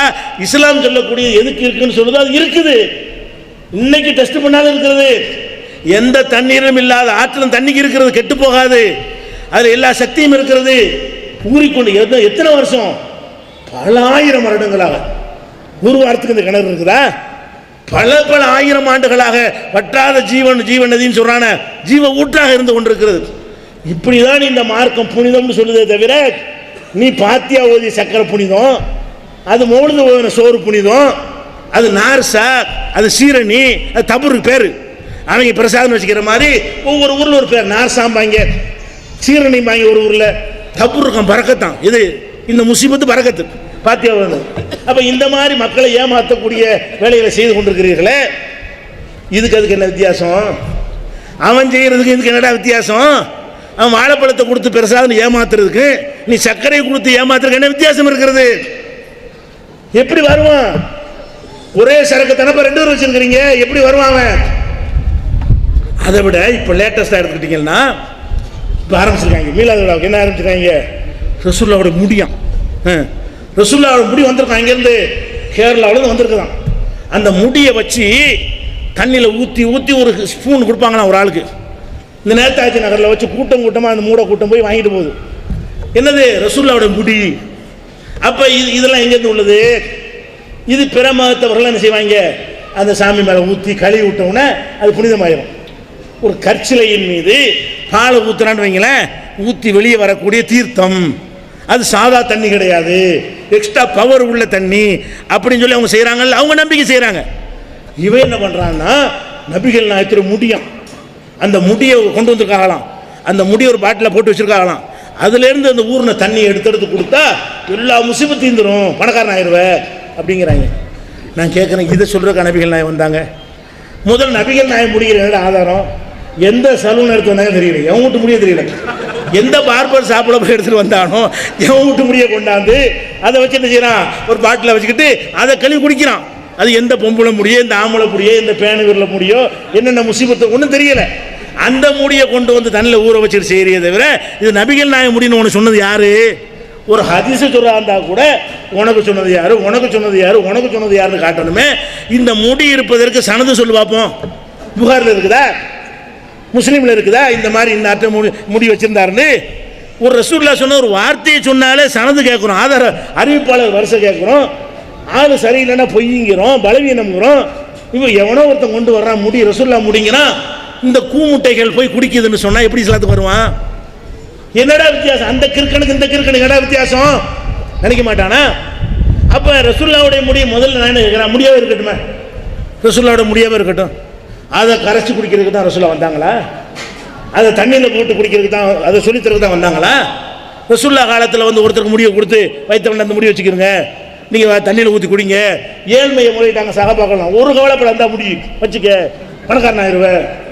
எவ்வளோ வறுமை சகாபாக்கலாம், வறுமையை போக்க முடியுங்கிறான் இவன், நோயை போக்க முடியுங்கிறான்.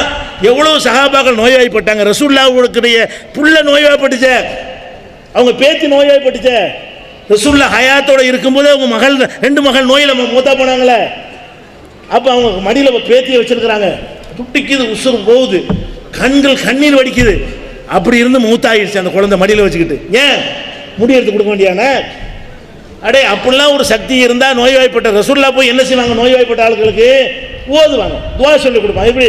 அது ஹிபில் பாச ரப்பன்னாஸ், இறைவா படைத்த இறைவனே இந்த நோயை நீ போக்கிரு, அல்லாஹு மஸ்வி இறைவா நீ குணமாக்கி விடு, லா ஷிஃபா இல்லா ஷிஃபாவுக்கு உன்னுடைய குணத்தை நிவாரணத்தை தவிர வேற நிவாரணம் இல்லை, ஷிஃபா அல்லா யுகாதிரு சகமன் உல ஆலமா, ஒரு நோயை கூட மிச்சம் வைக்காத அளவுக்கு இறைவா குணமாக்கு.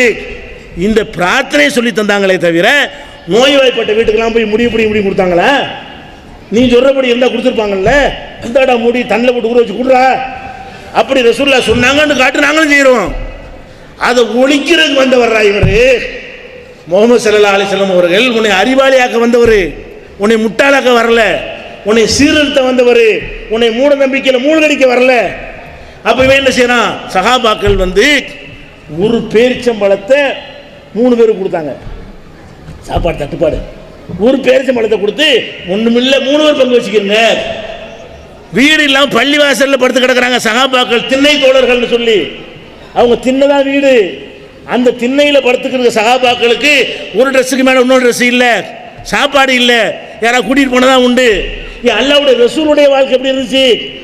3 நாளைக்கு அடுப்பு எரியாமல் தண்ணியை குடிச்சிட்டு வாழ்ந்தாங்க. அப்போ இந்த முடிக்கு பணக்காரனாக்குற சக்தி இருந்தால் சஹாபாக்களை கூப்பிட்டு, ஏன் போட்டு திண்ணையில் கொடுக்குறீங்க, இந்த முடிய வச்சுக்கிறீங்க, நாளைக்கு நீ கோடீஸ்வரன் ஆயிடலாம், நாளைக்கு பல ஏக்கர் கொண்டு பேரிச்சம்பழம் வந்துடும் அப்படி சொன்னாங்களா? அந்த வறுமை அந்த முடி தான் இருந்துச்சு. அந்த பவர் ரசூலில் இருக்கும்போது கொடுத்தா அந்த பவர், கையினால் கொடுத்த பவர் கூட உள்ள, அவங்க கையால் எடுத்து கொடுத்தா பவர் அதிகமாக இருக்குமே கொஞ்சம் இப்படி பார்த்தா. அப்படி அந்த ரசூல் உன்னைய ட்ரைனிங் பண்ணாங்களா? இப்படி பண்ணாங்களா? ஏன்டா அந்த வேலையை செய்கிறீங்க? பார்பர் ஷாப் முடி எடுத்துக்கொண்டா வச்சுக்கிட்டு நபிகள் நான் முடிங்கிறீங்க. சரி, நான் கேட்குறேன், இந்த காலத்தில் நம்ம வாழ்கிற காலம் என்ன?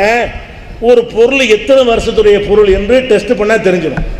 இந்த மைக் இருக்குன்னு வைங்களேன், இது எத்தனை வருஷம் ஆச்சு, கார்பன் டெஸ்ட்டில் கொடுத்தா என்ன செஞ்சிடறேன், கண்டுபிடிச்சிடலாம். இப்போ சவாலாகவே சொல்கிறேன், உன் முடியை கொண்டுட்டு வா, கார்பன் டெஸ்ட் வைப்போம். அந்த கார்பன் டெஸ்ட் வச்சால் அது 1400 வருஷத்துக்கு முந்தினது இல்லவே இல்லை. அது 10 வருஷத்துக்கோ 20 வருஷத்துக்கு முந்தைய மலையாளத்தானுடைய முடியாது. அந்த மலையாளி கொண்டாந்து உங்களை ஏமாத்துறான். ஏபி அபூபக்கர் முஸ்லியாருங்கிற மலையாளி எவனோ ஒரு முடியை கொண்டாந்து வைத்து ரசூலுல்லாஹ் முடியை உன்னை ஏமாத்துறான் என்று நான் நிரூபிக்கிறேன். கார்பன் டெஸ்ட்டுக்கு தயாரா? ஒரு சனது உனக்கு காட்ட இயலாது. கார்பன் டெஸ்ட் எவ்வளோ நாளாச்சுன்னு பார்ப்போம். அப்படி டெஸ்ட்டுக்கு வரணும். அல்லது என்ன செய்யணும், அதில் தண்ணிக்கு பவர் வச்சுங்கிறீல, அந்த சாதா தண்ணியை டெஸ்ட் பண்ணிக்கிறோம், என்னென்ன இருக்குன்னு கொண்டு வச்சுக்கிறோம். மூடியில் 5 நிமிஷம் ஊற வைப்போம், மறுபடியும் அந்த தண்ணியை டெஸ்ட் பண்ணுவோம், என்ன இருக்குன்னு டெஸ்ட் பண்ணி காட்டும். இருக்குங்கிறீங்கள, அதில் ஏதாவது மருந்து மாயம் வந்துருச்சா ஒன்று அப்படியே நிரூபிச்சு காட்டு, அதுவும் இல்லை. அப்போ நபிகள் நாயகத்தை நம்ம எப்படி மதிக்கிறோம்? இவன் எவனுடைய பார்பர் ஷாப் முடியை கொண்டாந்து வச்சு ரசூல்லா முடின்னு சொல்கிறான்னா எவ்வளோ கேவலப்படுத்துகிறான். அதுபோக கொள்கை எப்படி நாசமாக்குறான், இஸ்லாமிய கொள்கை நிறுத்து போச்சு. இதை பார்த்தா அப்படி நான் கேட்குறேன், எப்படி வரும் இஸ்லாத்துக்கு? என்னடா மார்க்கம், மயிரை திங்கிறேன், முடிக்கு பேர் மயிர் தானே, அப்படி நினைச்சான்னு வைங்க, அதுக்குரிய வார்த்தையை போட்டு மயிரில் ஊற வச்சு திங்கிறாங்க அப்படின்னா எப்படி வருவான்? எப்படி அந்த மார்க்கத்தை நேசிப்பான்? அப்போ இதெல்லாம் ஒழிக்க வந்த ரசூல் ஸல்லல்லாஹு அலைஹி வஸல்லம் அவருடைய மார்க்கத்தில் இப்படி செய்கிறீங்க. ரசூல் ஸல்லல்லாஹு அலைஹி வஸல்லம் அவர்கள் ஒரு பயணத்தில் போயிட்டு இருக்கிறாங்க. போயிட்டு இருந்தா ஒரு மரம் இருக்குது, ஒரு மரம், புனித மரம் என்று கருதி அந்த மரத்தெல்லாம் தங்களுடைய கோரிக்கையெல்லாம் தொங்க விடுவாங்க எழுதி. வாளில் வச்சு யுத்தத்துக்கு போகும்போது அந்த மரத்தில் வாழை தொங்க விட்டுட்டு எடுத்துகிட்டு போவாங்க. ஏன்? அந்த மரத்தில் தொங்க விட்டால் வெற்றி நிச்சயம் அப்படின்னு நினைத்து கொண்டிருந்தார்கள். அந்த மரத்தை நெருங்கின உடனே ரசூலுல்லாஹ் அதுக்கு போகக்கூடாது தடுத்துட்டாங்களா? இப்போ சஹாபாக்கள் கேட்குறாங்க, அவங்களுக்கு இருக்கிற மரம் நமக்கு ஒரு மரத்தை உண்டாக்கிட்டாங்க. இந்த மாதிரி அவங்களுக்கு இருக்கிற மாதிரி தாத்து அன்வாத்து இந்த மரத்துக்கு பேர், அவங்களுக்கு தாத்து அன்வாத்து மரம் இருக்கிற மாதிரி நமக்கு உண்டாக்கிட்டாங்க ரசூலுல்லாஹ்வே. ரசூலுல்லாஹ் என்ன சொன்னாங்க? இது எப்படி இருக்கு தெரியுமா? நீங்கள் கேட்குற கேள்வி எப்படி இருக்கு தெரியுமா? ரசூலுல்லாஹ் சொல்கிறாங்க, மூசா நபி அவர்கள் ஒரு இறைவனை பற்றி பிரச்சாரம் செய்தார்கள். எதிரி மறுத்தான். கடைசியா மூசா நபிக்கு அல்லாஹ் வெற்றியை கொடுத்து ஃபிரௌனை அழிச்சான். அல்லாஹ் இருக்கிறான் என்று நிரூபிச்சு காட்டினான். அந்த கடலில் மூழ்கடிக்கப்படாமல் தப்பிச்சு வெளியே வர்றாங்க. யார்? இஸ்ரவேலர்கள். தப்பித்து வந்தா பல தெய்வங்களை வச்சு வணங்கிட்டு இருக்கிற கூட்டத்தை பார்க்குறாங்க. அப்போ கேட்குறாங்க மூசா நபிட்ட, இஜஅல் ஆலிகத்தன் கமாலஹும் ஆலிகா, அவங்களுக்கு ரொம்ப கடவுள் நமக்கும் ரொம்ப உண்டாக்குங்கிறாங்க. எப்படி பாருங்க, ஒரு அல்லாஹ் இருக்கிறான் நிரூபிச்சு கடலை பிளந்து அதிசயமா காப்பாத்தி நான் தாண்டு அல்லாண்டு நிரூபிச்சு காட்டிட்டு அப்பதான் வெளியே வர்றாங்க. அல்லாஹ் எப்படிப்பட்டவன் கண்கூட கண்டுட்டு வெளியே வந்துட்டு அந்த சில பல கடவுளை வணங்குற மக்களை பார்க்குறாங்க, இல்லை பார்த்துட்டு கேட்குறாங்க, இவங்களுக்கு மட்டும் ரொம்ப கடவுள் இருக்குல்ல, நமக்கு வேணும்ல. குர்ஆன்ல இருக்கிறது, இஜஅல்னா ஆலிஹத்தன் கமாலஹும் ஆலிஹா, அவர்களுக்கு பல கடவுள்கள் இருப்பதை போல நமக்கு ஆக்கு, ஒரு அல்லா நமக்கு பத்தாது அப்படின்னு கேட்டாங்க. அவங்க அது மாதிரிலப்பா கேட்குறீங்க, ரசூலுல்லாஹ் சொல்கிறாங்க, நீங்கள் மரம் கேட்குறீங்க, அவனுக்கு இருக்கிற மாதிரி நமக்கு வேணும்னு கேட்குறீங்களே, இது எப்படி இருக்குது தெரியுமா? மூசா நபி இடத்துல அவருடைய சமுதாயம் எங்களுக்கும் பல கடவுள் வேணும் என்று கேட்டார்களே, அதே மாதிரி கேட்கிறீர்கள். லதர்கபுன்ன சுனன மன் கான கபலக்கும், உங்களுக்கு முன்னர் சென்றவருடைய வழிமுறையை சிபரம் பி சிபரின், ஜானுக்கு ஜான் பின்பற்றுவீர்கள், திரான் பி திராயின், முளத்துக்கு முளை பின்பற்றுவீர்கள். எச்சரிக்கை அதான் செஞ்சுட்டு இருக்கிறாங்க. ஜானுக்கு ஜான் யாரை பின்பற்ற? ரசூலை பின்பற்ற வேண்டிய நீ முளத்துக்கு முளை யாரை பின்பற்றணும்? ரசூலா பின்பற்றணும். நீ யாரை பின்பற்றிட்டு இருக்கிற? உனக்கு முன்னர் சென்று விட்ட பல கடவுள் கொள்கையை கேட்டானே அந்த யூதனை பின்பற்றி கொண்டிருக்கிறாய், அந்த பலிகட்டவர்களை பின்பற்றி கொண்டிருக்கிறாய் என்று ரசூல் ஸல்லல்லாஹு அலைஹி வஸல்லம் எச்சரித்தார்களே, அதானே இப்போ நடந்து கொண்டிருக்கிறது. யாரை ஃபாலோ பண்ண வேண்டியது? மாமனிதரை தான் பின்பற்றணும்.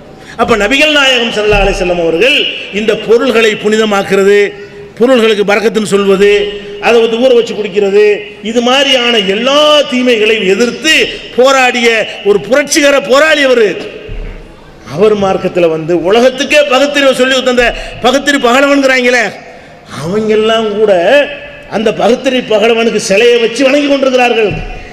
கடவுளை இல்லைன்னு சொன்னார் பெரியார், அவர் சொன்ன கடவுள் வேற கடவுளை சொன்னார். ஏன்டா கல்லுக்கு போய் நீ வந்துக்கிட்டு பூஜை செய்கிற, அது விளங்குமா, அது பேசுமான்னு கேட்டார்.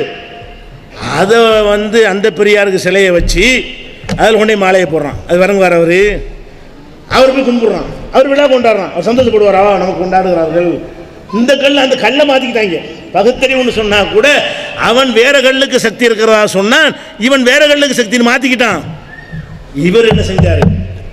கடவுள் இல்லைன்னு சொல்லலை, ஆனால் அவருக்கு சிலை உண்டா? அவர் சிலை நீ வணங்குறியா? என்னை சிலை வடிங்கன்னு சொன்னாரா? என்னை படமாக்கன்னு சொன்னாரா? அப்போ முஹம்மது ஸல்லல்லாஹு அலைஹி வஸல்லம் பின்பற்றக்கூடிய நாம் அவரை வைத்து நம்ம வழிகட்டு போகவில்லை, அவரை சிலையாக ஆக்கவில்லை, சிலைக்கு நீங்கள் மாலை போடவில்லை. ஆனால் கடவுளை இல்லை என்று சொன்னவர்கள்லாம் சிலை வேற சிலையை மாற்றி கொண்டு போய்விட்டார்கள். அப்போ எப்படிப்பட்ட ஒரு மார்க்கத்தில் இருந்து கொண்டு இப்படி கேடு கட்ட செயலாம் செய்கிறாங்களே, இதை வந்து இல்லைன்னு காட்டணுமா இல்லையா? இதை ஒழிச்சு கட்டணுமா இல்லையா? அதுக்காகத்தான் இந்த சிறுகோழி மாநாடு நடத்துகிறோம். அதே மாதிரி என்ன செய்கிறான் இன்னைக்கு பார்க்குறோம், இந்த பொருள் மைக் இருக்குல்ல, இதுதான் ஒரிஜினல், இது மைக்கு, இது நம்ம பேசினா உங்களுக்கு கேட்கும். இதை ஒரு ஃபோட்டோ எடுத்து வச்சுக்கிட்டு, அது தாய்மார்களே பெரியவர்கள் கேட்குமா? மைக்கை நோக்கி பேசினால் பேசுனா வழங்கும். நான் என்ன செய்கிறேன், மைக்கு ஒரு ஃபோட்டோ எடுத்து மைக்கெல்லாம் தள்ளி விட்டுட்டு அந்த ஃபோட்டோ வைத்துக்கொண்டு பெரியவர்களை தாய்மார்கள் கிறுக்கம்பிங்க. அதைத்தான் நீங்கள் செஞ்சுட்டு இருக்கிறீங்க. மக்கா மதினா படம்ங்கிறான், அது மக்கா மதினாவது, அது படம் மை, வேற ஒன்றும் கிடையாது. இப்படி தான் செய்கிறானுங்க. இந்த படங்களை எடுத்து வைத்துக் கொள்வது, தர்கா நாகூர் தர்கா படத்தை எடுத்து, நாகூர் தர்காவுக்கே பவர் கிடையாது, அதை படமாக எடுத்து வச்சுக்கிட்டு செய்கிறானுங்க. ரசூல்லா போட்ட செருப்பு சில பேர் வச்சுன்னா பாக்கெட்டில் வச்சுருப்பானுங்க, ரசூல்லா போட்ட செருப்புன்னு எவனை போட்டு விட்டான். அப்படி செருப்பே இருக்காது உலகத்தில், இவன் போடுற மாதிரி செருப்பு